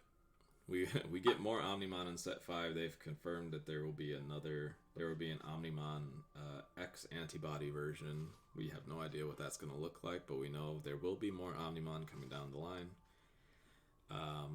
This Omnimon, however, is bonkers. Again, being 15k, only other Digimon with 15k is the other Omnimon. This one's Digivolve ability a little different than the other one. Whereas regular Omnimon is just hard target removal for a single Digimon, and then will also destroy other Digimon of that name.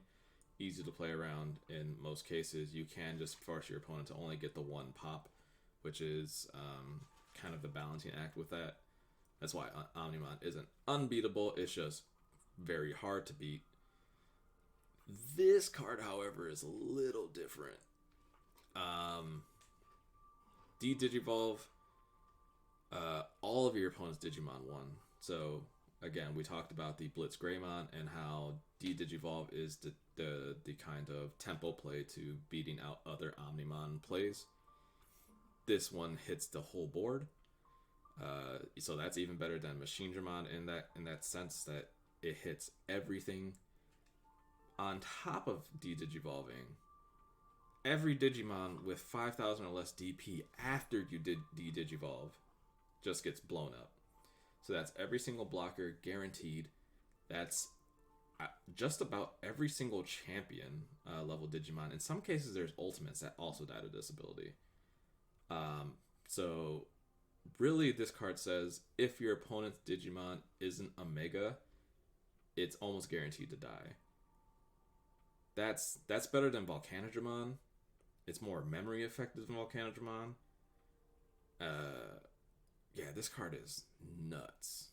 That's not even. I also think its second effect is just really good too. Right, I was about to say like we didn't even get the second line of text. That's just that was the first sentence on this card.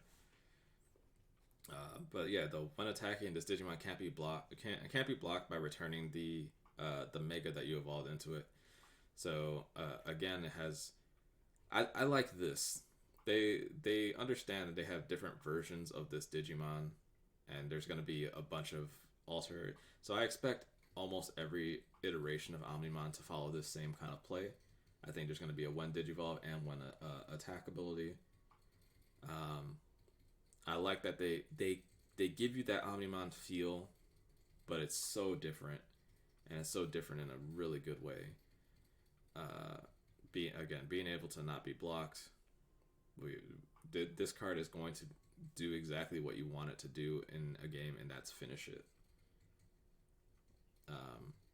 Yeah, this is huge. And again, another buff for Black. Black did not have top end cards like this. They have access to Millenniumon, but this card I think is much better than Millenniumon. Millenniumon is great, and I don't think that anyone would disagree with how good Millenniumon is. But you're right in the fact that when I was playing in the core TCG event, one of the ways that I had to consistently finish the games out was my one copy of Medleymon.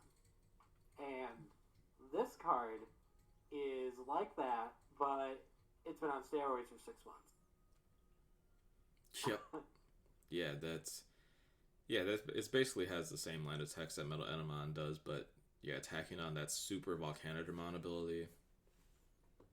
And you can evolve Metal Enemon into this guy. That's just the thing you can do. And it's really dumb because you just return a level 6, and then you can start the chain again. Mm-hmm. Because now you have a level 6. Now, if you wanted to, you can play probably 1 or 2 less level 6 and maybe play something else. So, but you want to know the thick play I want to happen with this card? I would love to know the thick play you have with this card. I want to play Machinedramon the turn before I play this card. I want to give them 11 memory, or give them 10 memory or whatever, let them go about their turn and thinking that they have completely all the outs or whatever, and then just slam this guy right over the Machinedramon and then time walk them, get them to like -3 or -4 or something like that. Like this card is dumb. You play this card and then extend your hand because your opponent is going to concede. Yeah, this card is going to be a feel bad, but yeah, the red Omnimon decks get to replace some of their megas with Bliss Greymon, and then they get to add this as another Omnimon. So you probably won't play 4 and 4 because that's very heavy, but you're gonna play 2 and 2, 3 and 2, 3 and 1. Some combination of this with other Omnimon, and we talk about where as purple you got to know what you're playing around. Red has the option of not revealing what type of red deck they are until it happens, and even when you know that, like, okay, this is an Omnimon deck, playing around this card and regular Omnimon are way different.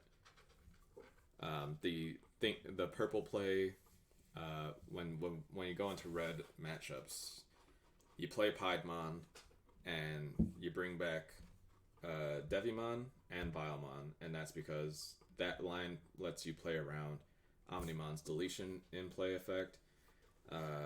Getting the blocker lets you live security attack, and then getting Devimon means that you will have retaliation, so that Omnimon will not live on the way back. You can't do that here, because he's going to de-digivolve all your Digimon and then blow up both the blocker and the Devimon, because they meet that requirement.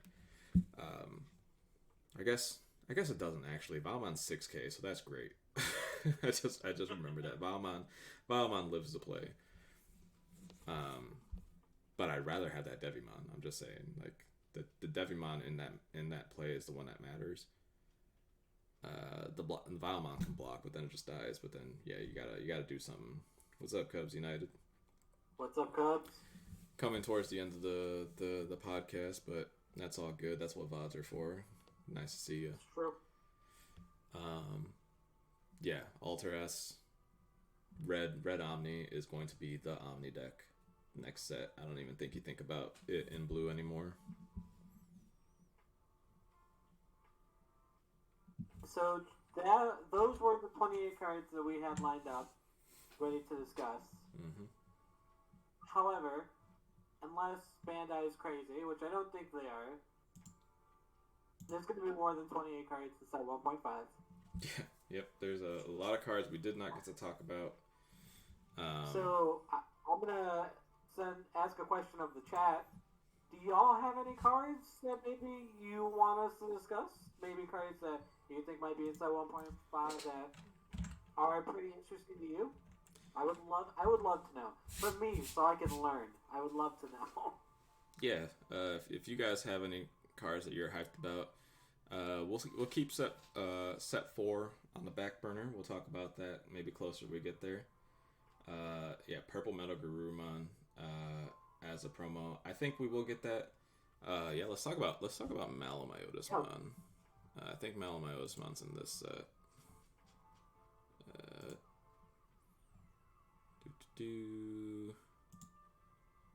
I would like to see both of these. Let's This see. is the first time that Dazzle's talked about Purple Metal Guru, man. It's Venom. So no, is it set 3 then? Let's see. Hello? Huh? I don't know why. What the? Okay, yeah, my thing just glitched out pretty hard. Just didn't want to even. Let's see. Blue Magna Angemons. Purple. Here's a Terriermon I was talking about earlier. Both players' turn. Opponent can't gain memory except by tamer effects.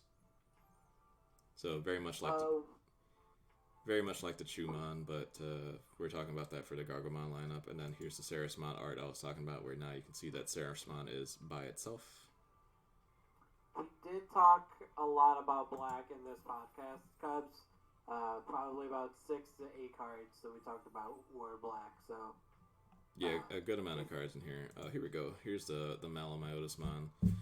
Yeah, I debated about putting this one on the list because I wasn't sure if people cared about it, but it is a different way you can play purple and get in there. 12k, 13 to play, 5 to evolve. 5 to evolve is a lot, so that's nothing to snark at. Piercing, and then on both players' turn, if one of your other Digimons or one of your opponent's Digimon are destroyed, you get 1 memory for each Digimon destroyed this way. That's pretty cool. It makes your opponent have to think twice about just like blatantly attacking your security, because if their Digimon dies, it's basically like a mini Hammer Spark for you. So you can end up messing up their turns pretty bad. In that same vein, though, when we think about stuff like that, is that this is another way to kind of check security. Think about lines, especially when you get later on into the game, which is why I think Digimon is just a really well-designed game, because it happens pretty consistently in turns where you're playing in the later games and you get in mega battles, and your opponent gets to like 6 memory. A lot of times that 6 memory puts you to 0 memory, and then you start attacking after that. With this guy, if that happens and your guy gets hit in the security check, and you win the security check, kill their Digimon, and then they put you at 1 memory for your turn because of his ability, versus like potentially putting you at like 2 or 3 memory for playing out another card or something like that. This guy, pretty cool. Would you like to see the combo that goes with it? Which is why I think people want to talk about it a little bit. Ice Barrier was just made a comment about comboing with Orukin Mummy. So Orukin / Mummy. So there's as you're looking for the cards for that, what's up? I'm gonna mispronounce your name, but that's okay because you're cool. Just call him Roth Turcot. We'll just call him Raffle. That's you're Raffle. What's up, Raffle? So the Arukenimon and Mummymon, if you watched season 2, they are the kind of henchmen that lead into the Malamyotismon boss battle at the end of the show. They both have the exact same line of text, so I'll just show you Arukenimon right here. Again, we have that hybrid Digivolution cost into purple and green. Set 3 kind of really starts to expand on potential hybrid deck colors and combinations without crazy splashing. So when attacking, you pay 3 memory, and you play a Malamyotismon from your hand without paying its costs. Then you destroy this Digimon. That's pretty good, right? Pretty good. So 3 memory, play Malamyotismon. This guy dies. Malamyotismon has a line of text we just went over. If your other Digimon gets destroyed, get plus one memory. So, what happens if you have a single memory gain tamer? You get to pop Arukenimon for 0. Play this Malamyotismon. The way it sequences out is that the Malamyotismon comes into play before the Arukenimon dies. Then the Arukenimon dies. Then the Malamyotismon trigger, you gain 1 memory. And that happens the same thing for Mummymon. They literally have the exact same text. So with either of these guys, you get to play Malamon from your hand for free, and potentially still continue your plays for your turn. Guys, the combo's pretty good. I'm not gonna lie. Oh, here there is actually a difference. This one plays from trash. That's important. That part I missed previously. I guess not something I was realizing, which now makes sense to me as why I only see Mummymon played instead of Arukenimon. Playing this from yard matters a lot. It's probably where this card will shine. There's definitely a build around, but I think it's something that is worth kind of building around if you're into it, especially if you like Season 2. Like, this is just kind of a cool thing to do. I mean, this combo definitely seems something that can. I wouldn't be surprised if I saw this at top tables. It seems like a very good shelf. There's something good here. Yeah, if you untap with that Malamyotismon and you get to like Heat Viper your opponent, oh boy.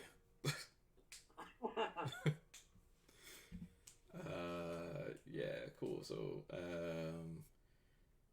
yeah, we did talk about black cards.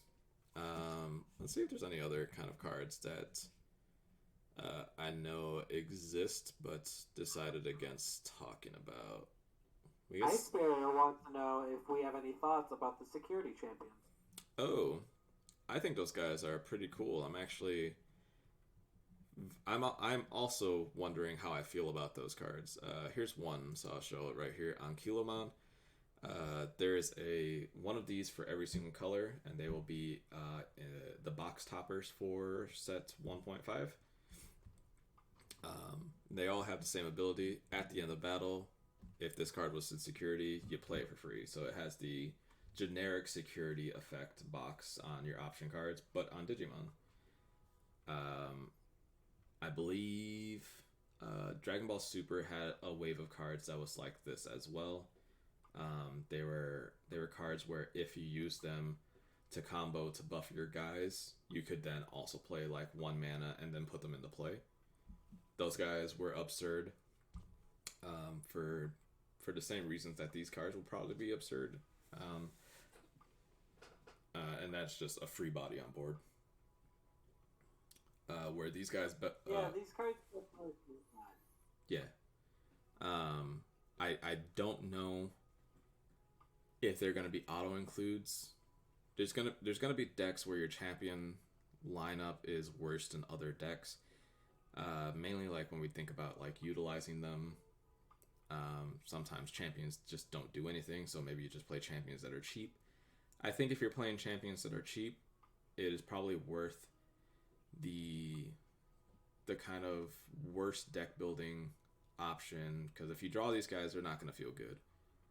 If they're in your security, they're going to feel great, which is probably why this one specifically is probably better than the other ones because of recovery. The odds of you potentially putting this in your security area are going to be pretty big. Actually, there's a yellow option card that's a promo, which I'm not sure how we're gonna get, and that's it's like probably in that premium pack. Yeah, probably in that premium pack, which we'll talk about at some point, but we'll probably wait until we get some more ideas on what's gonna happen with that. There's a promo. I think it's like Patamon's Farewell or something like that, and it's like you get to, I think it's like put a Patamon from your security, or put a Patamon from your active, from your like your play area into your memory, and then do something else with your memory as far as like recovery goes. That's something that could probably happen with this.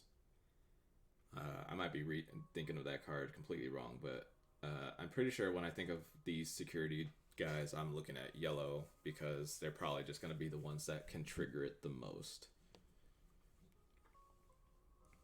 Yeah, they also just have probably the most chances of getting relevant things in the security, which is one of the reasons it makes me so upset that they just don't get a lot of security checks, but I guess that's the balance. Mm-hmm. In regards to what Docile was saying, first thing Docile, you can say shield here. I'm a Kaijudo guy. I will protect you. I promise. Yep. Yeah, we're good on. Again, we're the guys that played other card games. 100% the way you should think about card games is comparing them to other card games, because you get a real good sense of like, is this good or not. And docile in terms of if this will be a future developed mechanic, I think it will. Towards the end of Kaijudo's lifespan is when they started putting shield blast on creatures, and I don't remember how good they were, just because I didn't play as much competitively towards the end. But it was definitely it's interesting, and I think that this game establishing early that a champion can be in a security, I think that's important. Mm-hmm. And I think it'll only be a matter of time before we see one of these guys like be like a force. Right now, I think they're fine. If they saw some play, I'm sure, that I don't think it would be a 4 of. I don't think that all auto includes. But if maybe you need like another one of a champion, just another copy, and you don't really care about its cost, sure, this one of these security guys could definitely be the card you're looking for. I don't think they're gonna, sculpt the format, but I definitely think they are a discussion piece, and I think it's one of those things where you test the waters with something like this. You see how they play, and it's like, well, the first line didn't really see much play. Let's make a second line, but let's make it a little bit better. Yep, that's exactly how I think this is going to be. Cubs United makes a good point, and that green is probably another one that cares about these a little bit more, because of the potential of you slamming this, then going like download into Argomon, and then paying hit a potential into Sarismon, and then tapping out your opponent to make your board gigantic. The green one can probably also be utilized, but to what Connor was saying, I think what will happen more likely than not is that they are going to test the waters with this wave, see how it plays out, and then the next wave will be slightly buffed, because I don't think these cards are where they're at right now. I think they have some design space to kind of see fluctuate. One of two things will happen on the next wave is my guess, is that they will go a level up, so going straight to putting a 5 into play, no text, get a level 5 because of security check. I think that one's probably would be too powerful, because being able to then revenge play a mega for cheap is probably way too good. What I think they're gonna do in the next iteration is give these inheritable skills. That's a real easy design space to kind of play with. You get to make them different then too, because they can all have that main security effect that does nothing, and then have a unique security, unique inheritable for their color. That would be great. Right now, I just don't think that these cards feel punishing if they trigger. They kind of almost do nothing. Like, they almost don't matter. Yeah, I agree with that general sentiment. And I do think the yellow and the green ones are the ones that you would play if you were to play them, because yellow with the yellow tamer can this card from your hand, the security, and that can be relevant. And then green, anything is good, simply because hidden potential is great. Mm-hmm. I do think that next line of these guys is going to be a little different from what you're saying. If I was a Batman, which I am, mm-hmm. I would say that the next line, they're all going to be level 4s again. They're all going to be champions. And they're, instead of 4,000 DP, they're going to be like 5,000 to 6,000 DP. Mm-hmm. And they have blocker. Oh yeah, that would be great too. Yeah, so like a 5 cost, 2 evolve, 5,000 blocker security would be probably where I would go next. Yep, that would make them worse than normal blockers in most cases, but you'd probably still play them over normal blockers because of that added potential out of security. I think you're probably right on the money as to where they should go with that, because that would make these cards great. I think they'd be auto includes, which is kind of, I think this is kind of the effect you're going for when you think of, again, we're thinking other games. When you think of things like Vanguard or you think of Dragon Ball, this is the card they're trying to make feel like your super combos where you only get to play 4 of them, but what 4 do you play? And that'll be like dependent on your deck or whatever. But if they make a generic 5K, I mean, even if this guy was 4K and had that same thing, just had blocker attached to it. If they just tack blocker onto these guys, I think their auto includes in all your decks almost. I don't disagree with that. Let's see what we got. We got a little bit of back and forth over here. Cubs, we haven't touched on set 4 yet. That'll probably be a future episode. Yeah, I'll wait until set 4. Like, you probably won't hear us talk about that until like March, whenever set 1.5 is kind of settled down. That'll be somewhere way down the road. The second round of starter decks. That's probably something we can touch on the next episode next week. Yeah, I don't mind talking about those a little bit early. The second round starter decks are going to be pretty cool. Again, we introduced that Digiburst mechanic that we've been talking about this whole thing, so it might be fine to just talk about those decks to get into kind of connector from this week. Get into Digiburst mechanic. Hostile Charizard did say that he wants to bring up Mega. Yep. The Mega Kabuterimon from the green starter deck. Yep. Okay. That is the other way green decks go. That is the Digiburst green deck. Okay. So yeah, that'll be cool to talk about. Shakuromon. Ooh. Shakuamon. Shakuamon, yeah. Shakuamon was something that got a little bit of talk. Let's see. That guy is yellow. There we go. I know it got a little bit of talk because it is one of those hybrid evolution guys. It evolves onto a blue. It is also treated as a blue Digimon while it's in play. Your opponent's turn, all your opponent's Digimon without Digivolution sources get security attack -1. Remember that stall deck you were talking about? That's something we can do. Really good for that stall deck.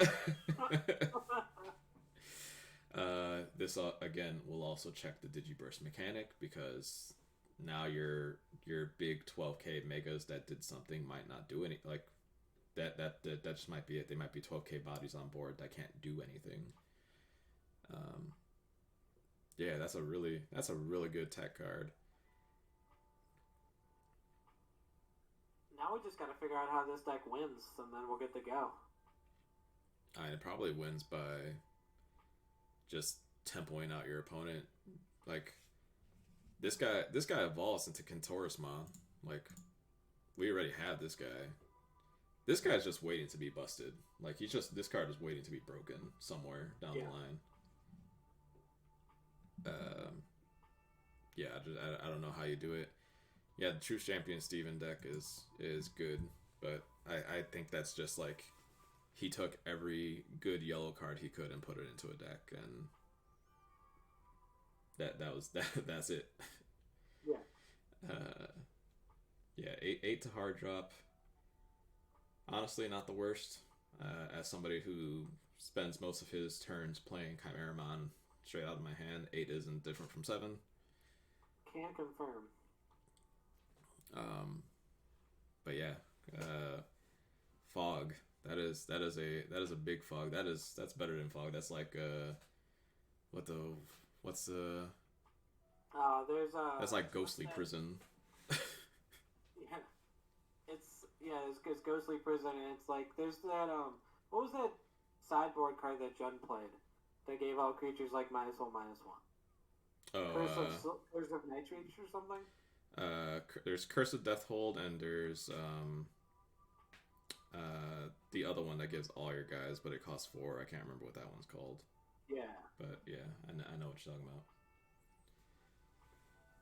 about. Yeah, that card's cool. Let's see. Inheritable.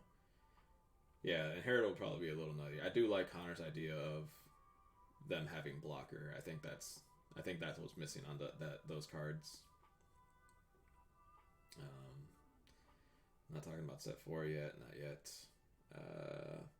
No, the second round of starters are set 4. They're between technically. They come after set 3 and they come out like 2 weeks before set 4, but they're basically set 4, especially because set 4 introduces more Digiburst things. You also get the rookies that get to, if you Digiburst them, come back to your hand, which are going to be insane.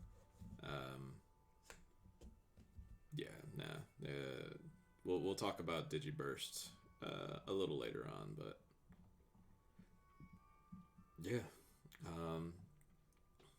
How do you feel about this week, Connor? I feel good. Really quick, just to touch on the 1.5 reset 4.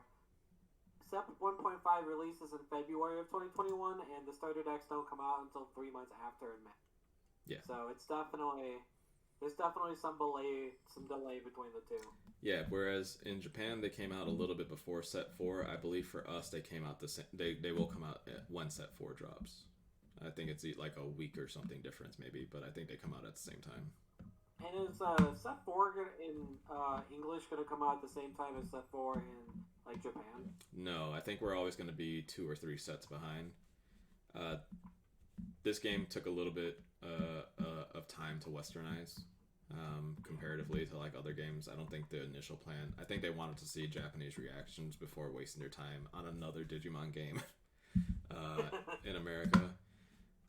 But yeah, the success in Japan and clearly the success right now. Like we're in pre-sale and the turnout for the webcam events was gigantic. Like multiple thousands across 2 days. You know, various events or whatever. But think about if they didn't make it various events, how big these webcam events would have been. This may be kind of like a hot take, but I think this game's already bigger than Dragon Ball. I feel that way too. I never felt the hype of Dragon Ball with, if only because the Japanese super cards are much different. They're card ass games. Like, if you remember Bandai Naruto, it's completely different in Japanese than it is in American, or like the international version. Digimon is probably one of the first games that is a straight port of the Japanese version, which they don't usually do. Geez, your LGS restocked at $200 a pop. Like, come on. God. they might. Where are you in Chicago, Cubs? That's ridiculous. That's absurd. Honestly, I want to know the name of this LGS. Honestly, if your LGS is doing that to their initial stock, like, they might as well just bust them. Like, pop them for singles, because at this point, who's buying boxes? Of course it was past times. Of course it's past times. Wow. Past times.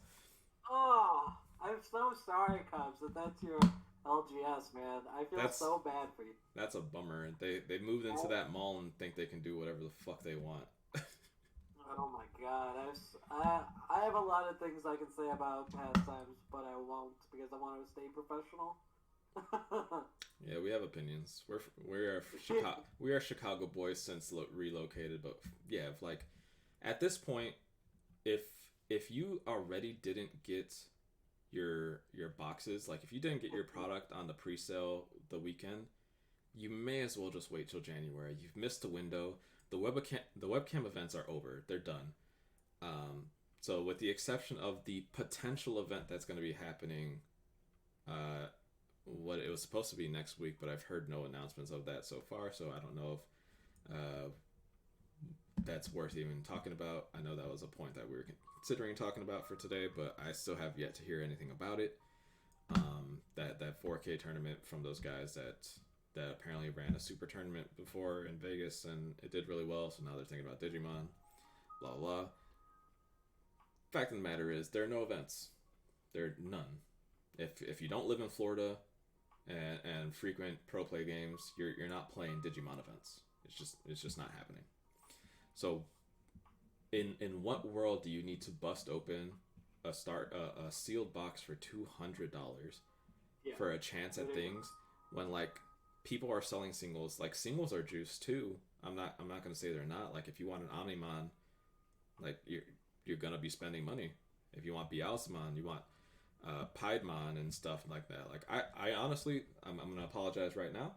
I'm gonna say that my performance with purple over the course of that weekend increased the want of some of those purple cards, like Millennium Mon. Millennium Mon is like $30 now when people were like bulking it at like $10 before. My bad. I'm sorry, but yeah, just don't buy it. $200 a box. I would rather just buy the singles. Just buy singles. Like, yeah, you're gonna be paying probably more than you want to on the singles, but I would rather spend $200 and get most, if not all, of a deck. Oh shit, Docile, you're from Chicago too, man. That's cool. We're all relocated. Yeah. This is a trend. You go from Chicago straight to Seattle. Don't even think about it. This is true. If we want to talk about Chicago LGSs, I used to work at Card Market. I used to work at Bridgeport Comics and Games. Please joke in the chat if you know what that is. Gamers World and Water Tower. I worked there. Gomez has worked at a few. Yep. Hot Sauce Games, Near Mint Games. I helped out at. If you're a Yu-Gi-Oh player, you've played at Elite. I've done some things there. Yeah, we're relatively known in the Chicago community. Let's see, it's like I'm assuming they're trying to even out on prices that they bought them at. Yeah, I don't think they paid $200 for the boxes. They probably didn't get them from distributors. I doubt that if their distributors just randomly had some like leftover stock that they were willing to pass out to some of their high class. Though I do think Pastimes will be on that short list of stores that would get first dibs at that stuff. Godzilla 555666 has said the word galaxy. What does that mean to you, Gomez? Yeah, galaxy. Galaxy. I went to Lane Tech High School. If we want to get real deep into Chicago stuff, just alienate a bunch of people. Yep. So I went to high school right down Galaxy, so I know it. Not proud of it, but I know it. And in reference to Gamers World Docile, I worked like the first year that Water Tower was open. So if you have any opinions about it recently, then yeah, I probably agree with you. Yeah, I got some friends that are over in Old Orchard. Shout out Brian Jurger. Yeah, Brian Jurger, Damien Vasquez, Sam Aziz. We're all pretty tight with those guys over there at Gamers World Old Orchard. Fun fact. Yeah, we stand Old Orchard. Old Orchard is great. Fun fact, when after that event, and I posted, my deck list around on the internets, a group of people from Old Orchard said that the Old Orchard gaming world was watching my stream all day, and they were all rooting me on. So that was pretty fucking cool to hear, Oh yeah, Brian loves playing card game stuff on Twitch. Brian, I know Sam does it as well. I'm sure Damien does it. Mm-hmm. Yeah, every time I've been in the Gamers World, Brian just looks up streams and just puts them on. It's great. Yeah, that if you're in Chicago and have the ability to go to a store in Chicago, or at least the Chicagoland area, Gamers World or Old Orchard is probably like my favorite place to go at this point. Same. Yeah, nice place, nice location. It's right inside of the mall over there. It's gigantic, lots of stuff to do. And then the play space itself is nice, and it's separated from the rest of the, you're not just dealing with tables right in the middle of your store. Yeah. They have a bigger venue for bigger events. Oh yeah, they do that. They have hosted larger events by renting out some of the empty spaces inside of the mall itself, and the mall's been pretty cool about that. It's one of those things where if they put in the work and they made the results, and now they get respected in that circle in that mall, so they get dibs at stuff like that. Like, great store, just great staff. Reasonably priced singles, and they usually have things that you're looking for. Go check out Gamers World Closure. Yeah, there's a pretty good chance that you've met us before, and we just don't remember it. Yeah, I mean, you were talking in Been a the lot. we were saying in the the when I did the webcam event that my face looked familiar, and it probably wasn't that you saw me at Card Kingdom. You probably saw me in Chicago because I was probably way more active there. Definitely, backpacking things and or just even hanging out at events, even if I was playing or I wasn't playing.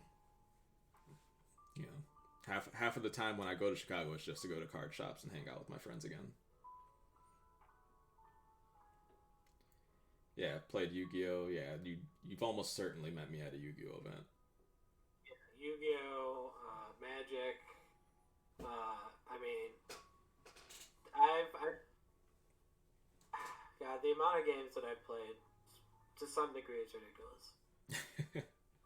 Yeah, we used to joke about it a lot, especially when I worked at Hot Sauce. Is that I if there's a TCG you've never heard of, I probably played it. That was the joke with me as well. I mean, within arm's reach, I can pull out this. We got this over here. It's a chaotic starter deck sealed.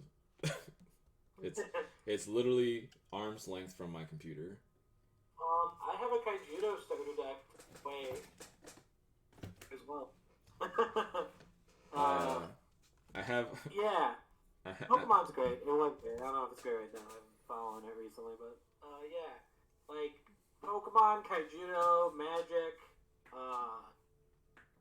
I dabbled in Final Fantasy a little bit. I dabbled in Vanguard. Very late. Right when the team tournaments started is when I was playing Vanguard. God, I know there's stuff that I'm forgetting. Versus, when it was original versus and now versus, both. Just the list. Let's see. I played. I played Pokemon. So the very first card game anything I did was Lunchables had cardboard cutouts in the back of their boxes that were just Pokemon, and you had to get it's like 4 or 5 different types of Lunchables in order to collect all 151 like Pokemon cards. So I remember loving those things, and I thought that was so cool of a thing to do. And then the real cards came out, and I was all over that. That's been my obsession since 2nd grade now. 8 years old was my first experience with card games, and I never turned back. I was 7. Yeah, there you go. So we went Pokemon to Yu-Gi-Oh. Somewhere in the middle of playing Yu-Gi-Oh, I was introduced to Magic, but I didn't stay consistent on that until much later. From Yu-Gi-Oh, I went into Naruto. Naruto is probably my first instance of learning how to be a competitive card player. I learned how to play around things and be reactive rather than try to just jam my best cards into play or whatever. From Naruto went to Bleach TCG. We laugh. Hold on. You got some Yu Yu Hakusho there too. I played it. I know how to play that one. Never did any of the events. So Bleach. Fun fact: I'm the first ever person to win a Bleach tournament. Bleach debuted at Anime Central. I couldn't tell you what year. I think somewhere around 2005 or 6. It was a sealed event, free to enter. Put on by Score Entertainment, which was the people that made the game. I won that event. Sealed deck. Then from Bleach, went back to Yu-Gi-Oh! Kind of got more into the playing real Yu-Gi-Oh! Versus the tabletop counter stuff. From that, I went into Chaotic. Another fun fact, Chaotic. I won every single event that was held in Chicago except one where I got second. Every single event was won by me. So that's pretty cool to say as well. That game was very fun. Chaotic was one of my favorite games. I haven't loved a game like Chaotic since now, honestly. My favorite part of it is that after you're done going through yours, I'm gonna go completely different trees. So continue. Yep. And then so Chaotic led back to Yu-Gi-Oh. Yu-Gi-Oh then led to Magic, and then we've been almost exclusively Magic up until now. And then we've dabbled in all the games along the way. We've played Super, played Duel Masters Kaijudo. If it had a TCG following, I've looked at it at some point, whether I've played it for competitive reasons or played it just as to try it. I've dabbled in almost all card games, including I have a starter deck from a card game about like the Civil War. It's called like Dixie or something. I'll find it and try to show it. It's outrageous.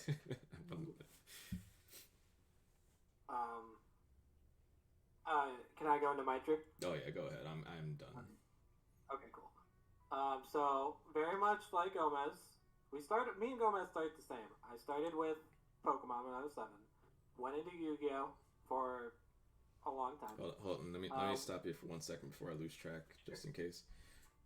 Docile says, I would probably work in trading card games, but I don't want to do the owning a store thing. Don't. You don't need to. If you are not owning a store, honestly, is less of a card game thing and more of a hustling thing. If you're not somebody who likes to be the guy with their backpack full of binders at an event, you're not gonna have a good time owning a store. That's just you don't have. I promise you just don't have those instincts in you if you're not that guy who's trying to run the floor and take the nickel and dimes from people and turn them into dollars. What you can do is, things like me and Connor do. We have avenues and we have channels through the game that we can use to then build connections and relationships that lead to other positions. I am currently an overnight supervisor at Card Kingdom in the shipping department. Connor works in collections, so he is a buyer, and we are both using skills that we've acquired playing the game, but for aspects of the game that aren't playing. Yeah, I was a booth guy for a long time. If you've ever been to a Grand Prix, I've vended at like 60, 70 Grand Prix.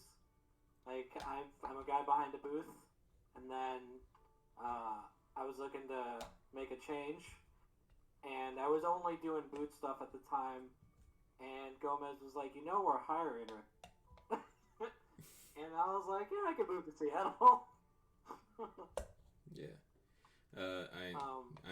We're probably hiring pretty soon, Docile.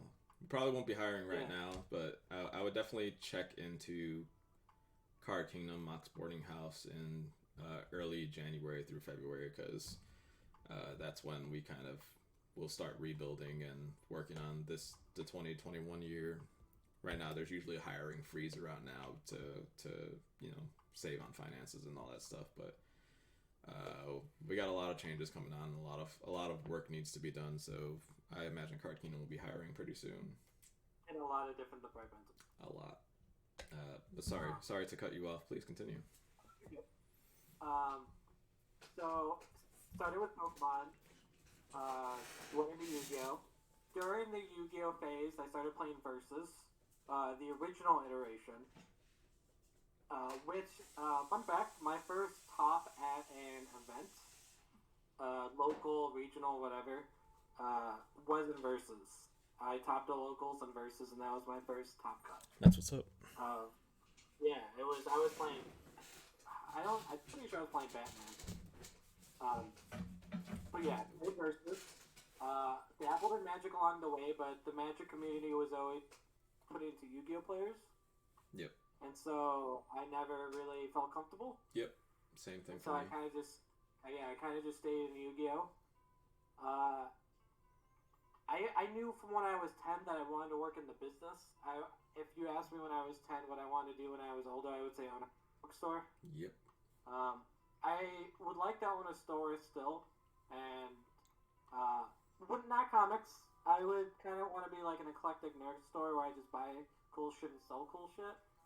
Um, but in terms of card games, during my Yu-Gi-Oh run, there was also a card game, one that John's never heard of. I promise. Super fucking obscure. Maybe 7 people in the world knows it exists. It's called Lost Legacy.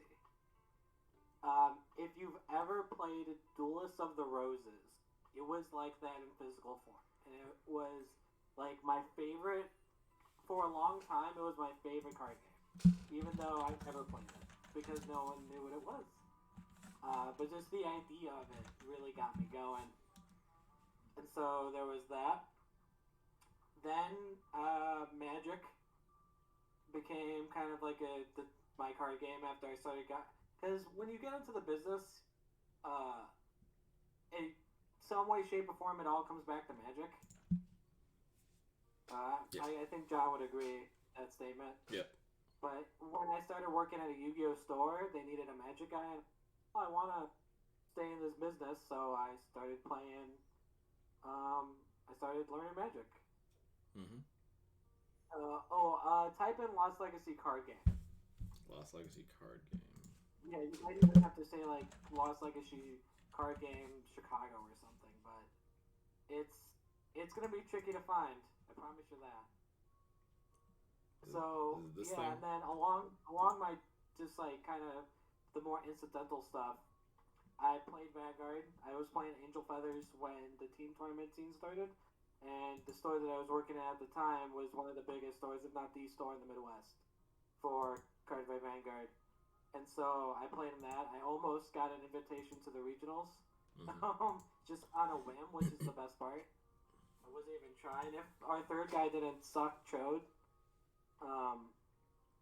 it would have been good. That is not it. That is not it. Okay, I'm not gonna. Yeah. If you find it, you can send me a link. We can talk about it. I'll look in a second and see if I can find it. So yeah, there was Card Fight. I started playing Kaijudo. I never played Duel Masters, but for whatever reason, I got super into Kaijudo. I had everything for that game. Like, if you wanted Andromedas, I had like 6 Andromedas.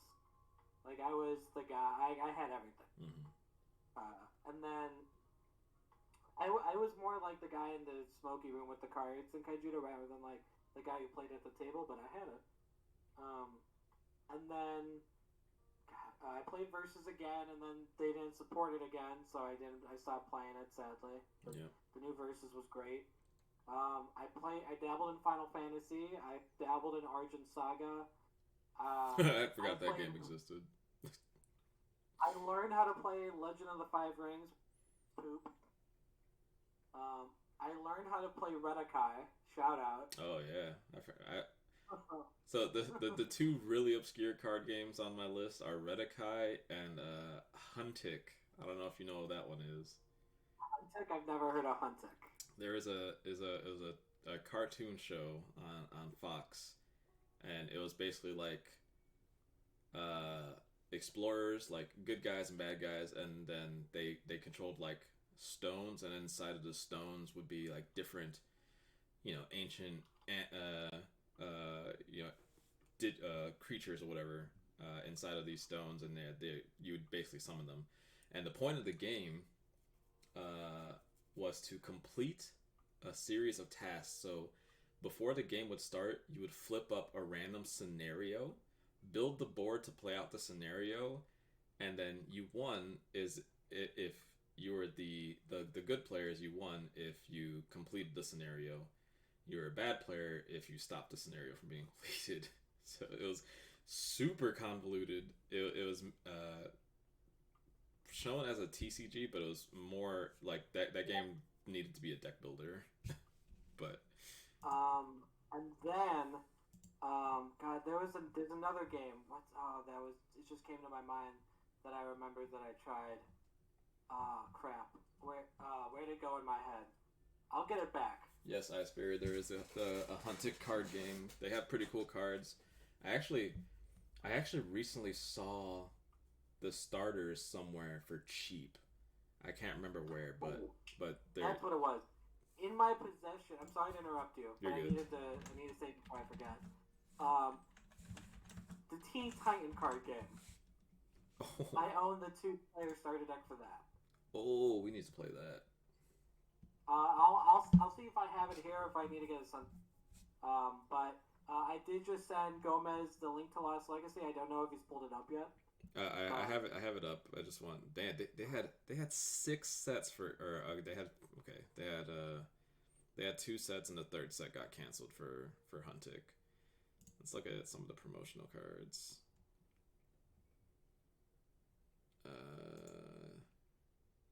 Yeah, here we go.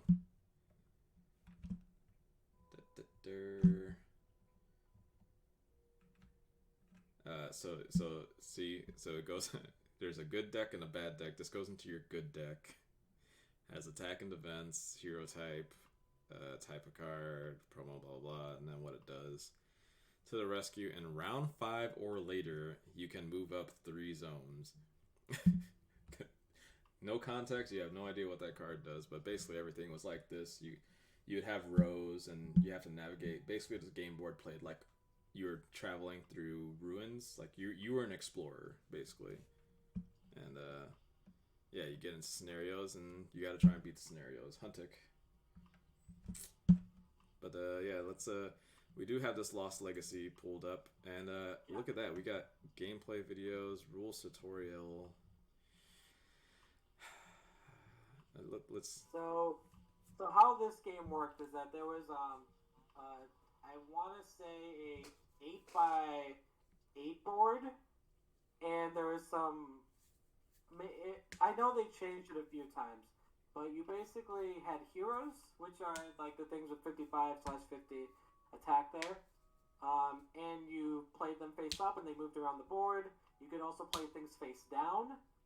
Maybe it was a trap, which set off if your opponent's guys came into a certain amount of distance. You flipped it face up, and it would activate. If, like I said earlier, if you've ever played Duels of the Roses, it's literally Duels of the Roses. Oh, I get. Now I get what you're saying by that. That's actually kind of cool. Yeah, it was a great idea on paper. I think they executed it so-so. Mm-hmm. And if you asked me for a long time, was like, what's like your dream? Like, if you had all the money in the world and all the time, what would you do? I would say there's a card game called Lost Legacy that I think could have been great, and I would make it great. Yep, that was my same answer, but for chaotic. That game was far in advance, well above play styles of the targeted audience. Like the demographic for that game was not the same as what the game was actually doing. And I think it lost a lot of credibility because that terrible animation show that it was attached to. So yeah, I would do whatever I could to bring that game back and make it good. Let's see. So we got a Docile says once played a Latin American card game and living in Puerto Rico, and it looks like they figured it out. Mitos and Legendas. You can still buy Lost Legacy, people. We can still make it work. I will buy all of Lost Legacy if people are down. If there's ever a random bootleg card game stream you guys just want to have happen, like if we need to make our own little bootleg let's play series, we'll do that. I will say that. Give me 1 sec. Where is it? Oh. Where's the stupid box? There it is. So there's like a bunch of storylines and stuff. It looks like that seems kind of cool. Scenarios. Do you have?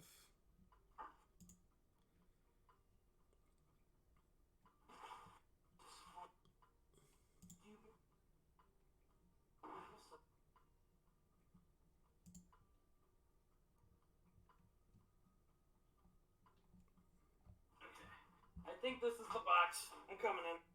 Oh, here we go.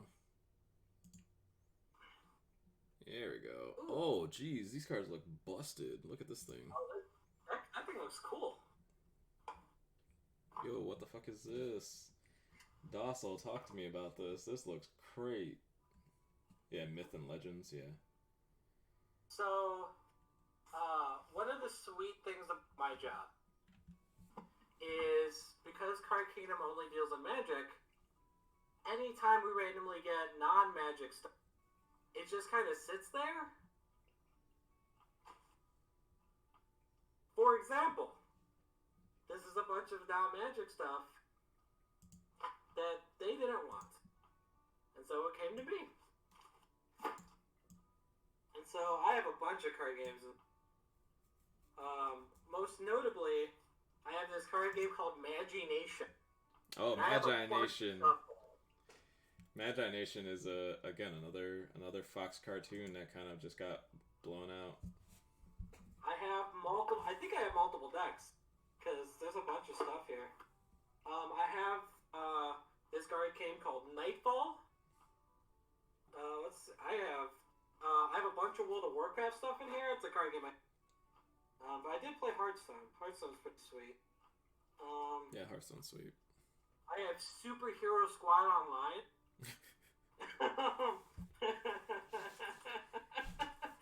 Oh, there's a bunch of stuff. Here's another game I forgot to mention. I went really hard into Force Awakens. Oh, yeah. I was super hard into the game. I thought that was gonna be the next big game. Yep, I thought that game was gonna be the truth, and then they messed it up in the first year. They messed it up. The first set was great. The second set was great. The third garbage. Yep. I have some. If you've ever brought Dragon Shields, I brought. What's that thing? Squire or whatever the card game is that they advertise on Dragon Shield. Oh yeah. I have some of them. Yeah, the Dragon Shield lore boxes. Yeah, I have stuff for this. This doesn't even say what the game is on here, but it's an airplane game. Yeah, I have a bunch of stuff. If you ever want to just talk about random card game, I got. For those of you guys that don't know what Connor's talking about, if you ever buy Dragon Shields, there's usually a giant paragraph on the back of the box of Dragon Shields. If you ever read those are all different. They're unique to that color of Dragon Shields. It describes the lore of the dragon and that color, whatever. And yeah, there's a game based around that. So let's talk about Ares real quick. Look at this guy. He's dope. Also, I have some football cards. Chronos. Oh, they got a wiki. Hold on. Nice. The wiki isn't translated. Of course. Why would it be? Translate. Google. Tell me. Attack 5, gold cost 3, race changeling, ultra rare, immortal. Immortal, only flash of lightning, exhume, return. When it comes into play a gold card from your castle and gold cards from your graveyard. This ability cannot be cancelled. You can play any additional gold card on each of your turns. Beginning of your final phase, group the cards you control. I don't know what any of that means, but it sounds like you get to play a lot of cards for Chronos. Oh, Inuyasha, dope. Inuyasha, I've got some DBZ. Old DBZ. Is that Pansy? I have a Naruto card. There it is. I have a Naruto. Oh, I do have a bunch of Naruto cards. That I do have. This that right here, actually. Might be. I have some foils in Inuyasha. That's pretty cool. Oh, this card has to be something cool. I have a Chibi card. Ooh. Before Chibi was cool.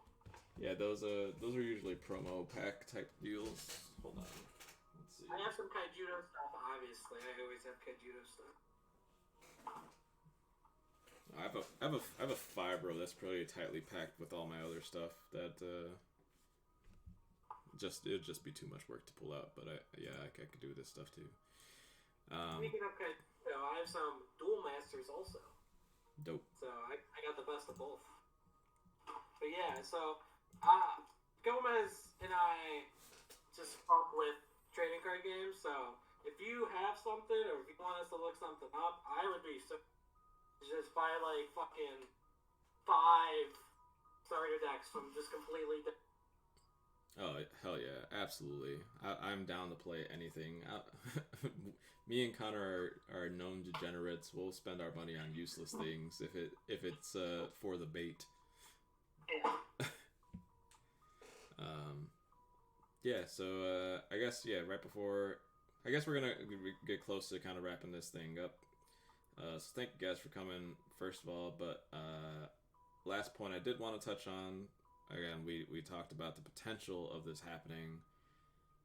The potential of the 4K event happening next week, and if that is something that gets confirmed, I'm in 100% locked down for that.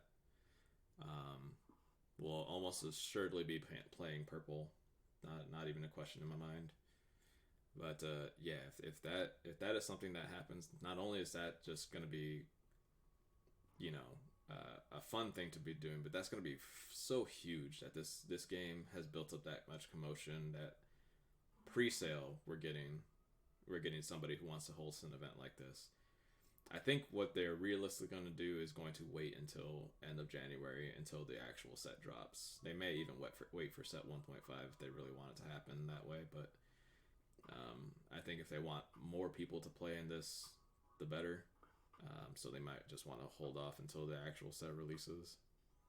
I'm going to interrupt you because in the PPG Facebook group for Digimon, 2 hours ago a poll was put up saying that they were thinking about throwing a small webcam event for this upcoming Sunday with some recently acquired booster boxes. What would you like to see?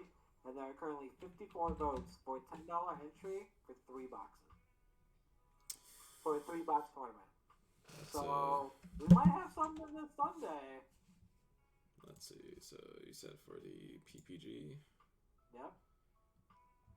Yep, we got it right here. Let me shrink your deck down to size. Well,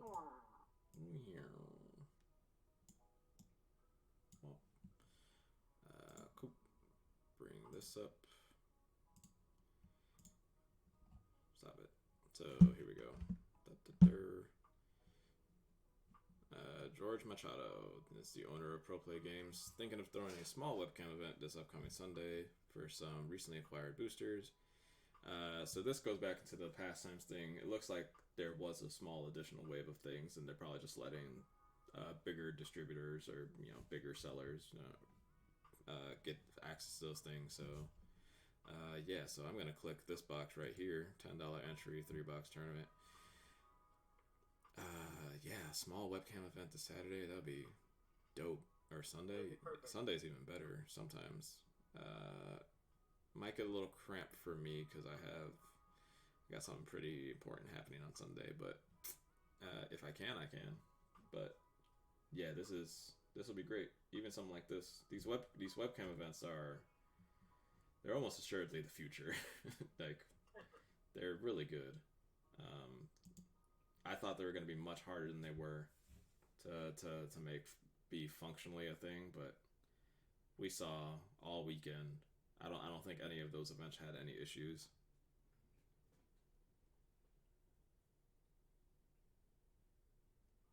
Yeah. I would agree. Yeah, hopefully that's something that can happen. Let's see more things about this. Yeah, I don't see anything.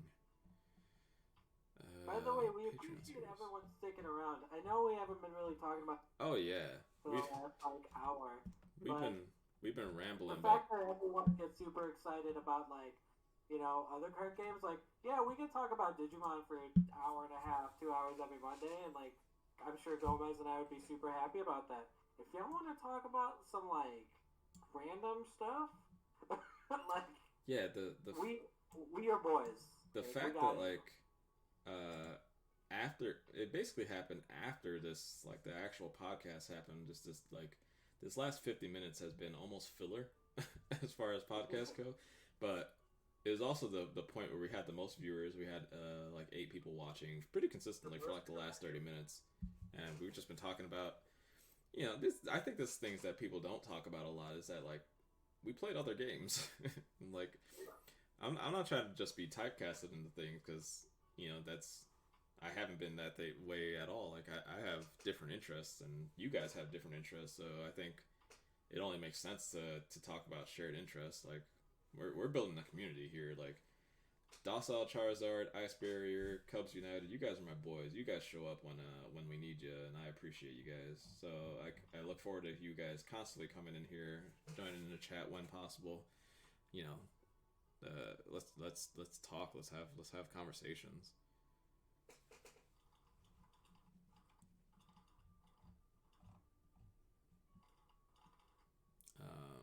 But yeah, I think as far as I want everyone to know right now, I'm currently email to the Lost Legacy game creators, and I'm asking if stuff is still available to purchase. There is a store, but I want before I just ship someone money, I want to make sure that I can get the stuff. So hell yeah, and then yeah, I have infinite supplies of chaotic still available to me. we can always get our hands on some other games too. So I'm kind of down for just running the gauntlet and getting some random card game battles going here. Get a nice useless stream, completely irrelevant information, but super fun. I can get Kaijito decks shipped out to me tomorrow. I have about 40 back at my house in Chicago. I'll just be like, hey, can you ship these to me? Yeah, that would be dope. But I think that's a wrap for today. I don't know how you're feeling, but I think we've had a real good, productive stream. We're setting a nice precedence of having about 3-hour runtime. Feels great. People have been watching, so I know you guys aren't completely bored of us yet. So hopefully we can keep that going. I will say too. I don't know. I might be putting words in my mouth here. Pretty soon, my availability on Mondays is gonna open up. If there's a better time, maybe as well, for this stream that would work for y'all, I wouldn't mind. Please let us know. Yeah, I think I'm gonna be putting some more effort into kind of building the brand name and getting more of that stuff going. You know, we'll think about creating dedicated Discord and a place for us to chat and kind of grow as a community. I think what we're doing is different than what other people are doing as far as content goes, and that's more user friendly. We're talking to you guys the way we would talk to our friends, the way that we would talk to people that would come into our store and ask us for advice, and I think that's something that you don't get with a lot of content creation.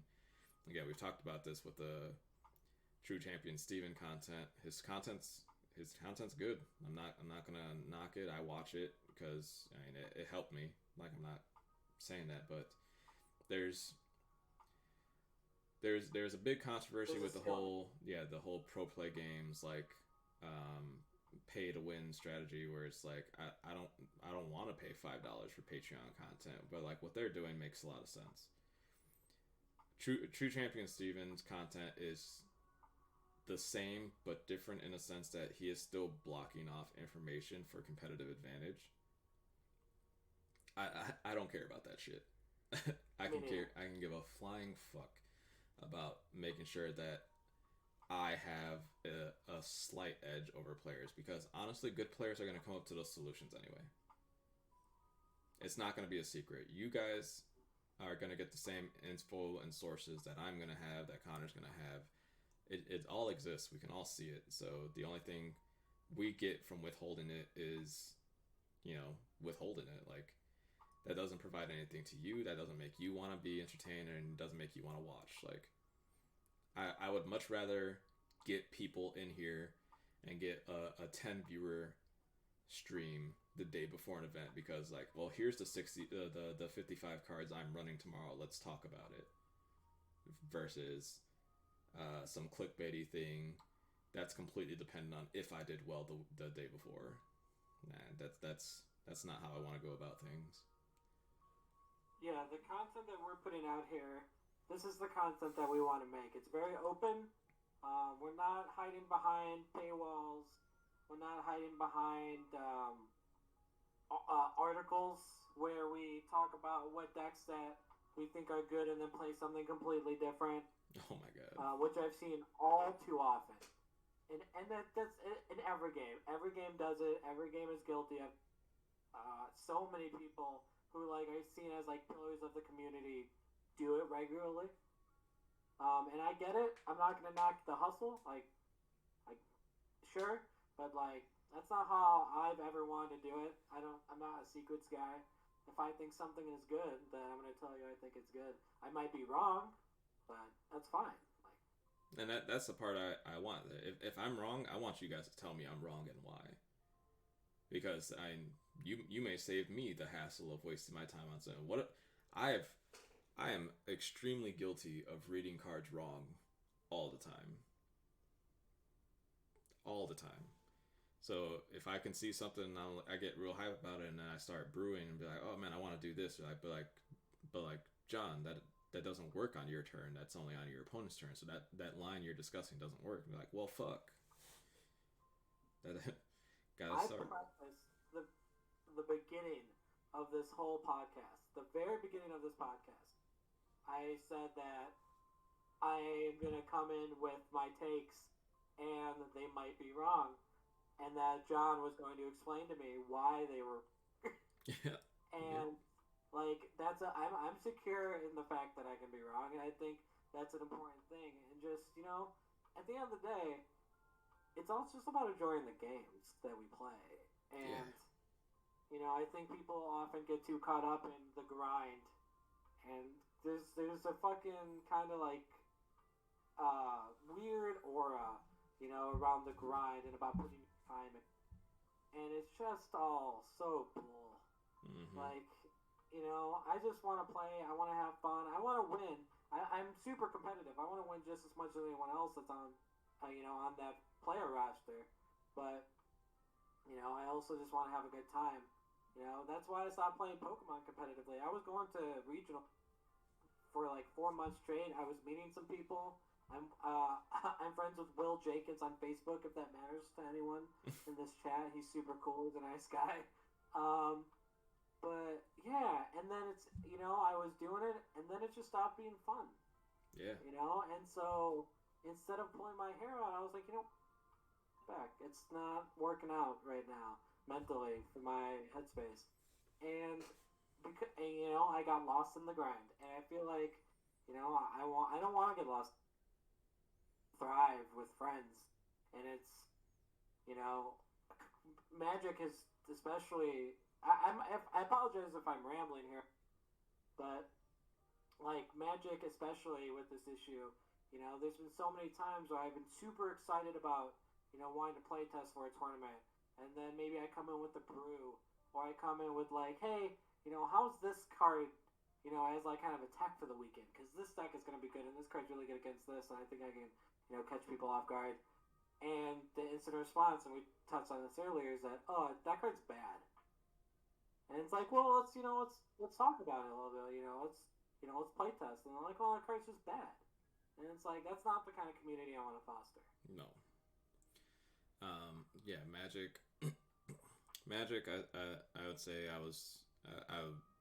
the last recent memory has been my go-to thing, but like the last 2 years have been basically not where I want to be as terms of like playing.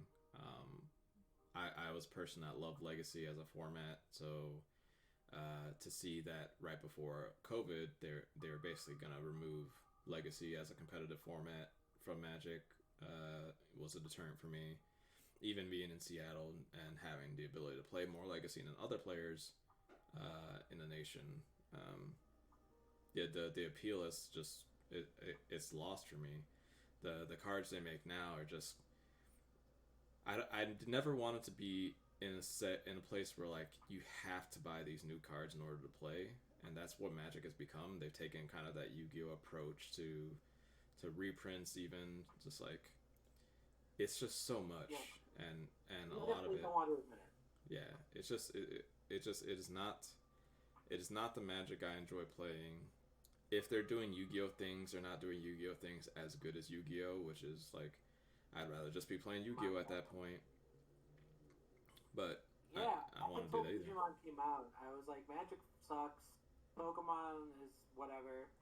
And for a long time, and Gomez and I might have touched on this a little bit, not like just like personal, but there was a while where I was like, man, I really think I'm gonna just start playing Yu-Gi-Oh again, like competitively.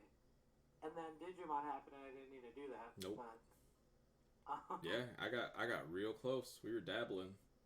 yeah, very close. I was looking up prices. I was like, well, I could play this deck.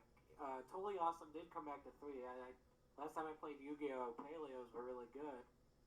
I don't know. Maybe it's something I can think about it. But and like, this doesn't need to be just a Digimon thing. Yeah, this is a Digital Daddies podcast, but this doesn't need to just be digital. Like, I have a Yu-Gi-Oh cube draft that we can bust out at any moment. Like we have very random, off the wall ways to play games that we can talk about, and you know, yeah, whatever y'all want to see, it's basically we can prevent it. I'm saying. Yep. We're no longer Senor Lurgoy for BBC TCG, Digital Daddies podcast, and that's because we don't want to be stuck in the rut of dependent on what Magic is doing at this point. I've lost interest a while ago, so it just didn't make sense. This makes sense now. Digimon has rejuvenated me in a way that I didn't even know I needed rejuvenation. Same. Like my just overall emotions and satisfactions, even just like my day-to-day life increased so significantly once we got these cards in English. It's just so much fun. That webcam event was incredible. The creative juices too, like even from doing this, like Gomez and I talked about the topic for this episode last night, super late, maybe early this morning, and it was like, hey, I want to talk.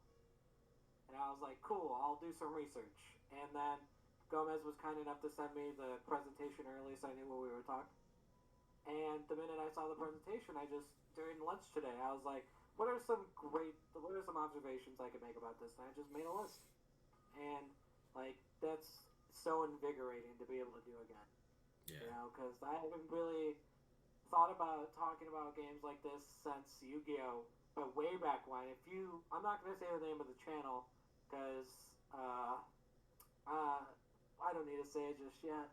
But I had a Yu-Gi-Oh! YouTube channel. All the videos are still up.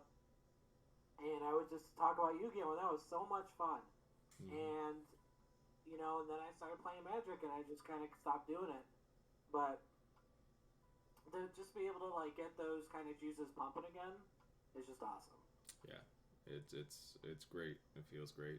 I'm beyond happy where we are with this game, and I'm having super fun with the community. I'm glad that we found a community of just cool guys.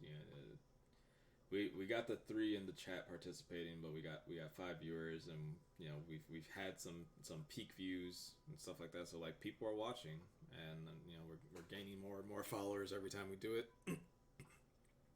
So it's only a matter of time before we're also those content guys that you think of when you think of Digimon. And I was telling Emily, my girlfriend, a little while ago, it's like if there's something that I can be known for and be like a reputable source for, if I can make that thing Digimon, I'm gonna lose my mind. I love Digimon, the franchise overall, beyond just the game. I literally, when I bought my PlayStation 4, it was just so I can play Cyber Sleuth. So I spent $500 just to play digital Digimon because I love it. Like, I did not care. So I'm glad that we're here. I'm glad that you guys are here with us. So, yep, let's wrap it up before we get into another hour-long segue. If you guys have anything you guys want to hear us talk about next week, please let us know. Yeah, gotta drink that. You gotta stay hydrated, Iceberg. We talk a lot. Gotta stay hydrated. But yeah, anything you guys want to hear about next week? It sounds like we'll at least touch on the starters, kind of get the idea of. We'll go into that Digiburst mechanic some more. Um, Maybe hopefully we have an event to talk about. We'll see if PPG ends up doing their thing, or if they confirm that 4K is going to happen. We can talk about that. But if you guys have anything, please let us know. As always, we're here on Twitch, BBC JG TCG. You can find us over on Discord potentially, Mistersalinas. I am BBC JG. I also have another one, Senior Lyrgoif, but that one's kind of rotating out. Find us on Facebook even. You see me posting that we're doing podcasts. Feel free to hit that add friend button. I don't bite. Same. Yeah, so we'll make some more platforms, easier communication. I am currently working on upgrading the Twitch. Like I said, we have our new background that we use today. We have this the webcam background that I'm still playing with that we'll mess with, and then we'll just keep increasing stuff like that, and we'll fix the YouTube up. And I want to do as much as I can to make this not only relevant content, but content that doesn't hurt your eyes when you look at it either. But working on it. If you want to drop that link I just sent you, Gomez, in the chat. Here we go. Yep. I just sent Gomez the link to my Facebook. Feel free to add me if you want. I don't know why. Go for it. I don't know why it won't just let me copy it, but here we go. Do it this way. Pop up my chat. You can see me standing in front of a Pokemon machine, all tough and menacing. Yeah, there's a link to his Facebook. Yeah, you can find my Facebook pretty easily. Yeah. You got any other final words for the chat today? Thanks for watching. Yeah, thanks for watching, guys. We hope to see you again next week. Going to start a little later next week. The 6 p.m. time is a little bit cutting it close until Connor gets it ready. I want to make sure that I'm not telling you guys we're gonna start and then don't start for another couple minutes. Thanks for watching. Don't thank me for streaming. I'm gonna stream regardless. So the fact that you guys are here making the stream kind of count. That more. Next week will probably be the last week where my schedule is what it is. So the week after, I think I'll be off on Mondays. Okay, so next week, and then we'll be kind of more regular. Pretty soon we'll have the same schedule. So. Yep. Hoping I can keep that, depending on things that happen at work, but we'll cross that bridge. Yeah, we'll cross that bridge when we get to it.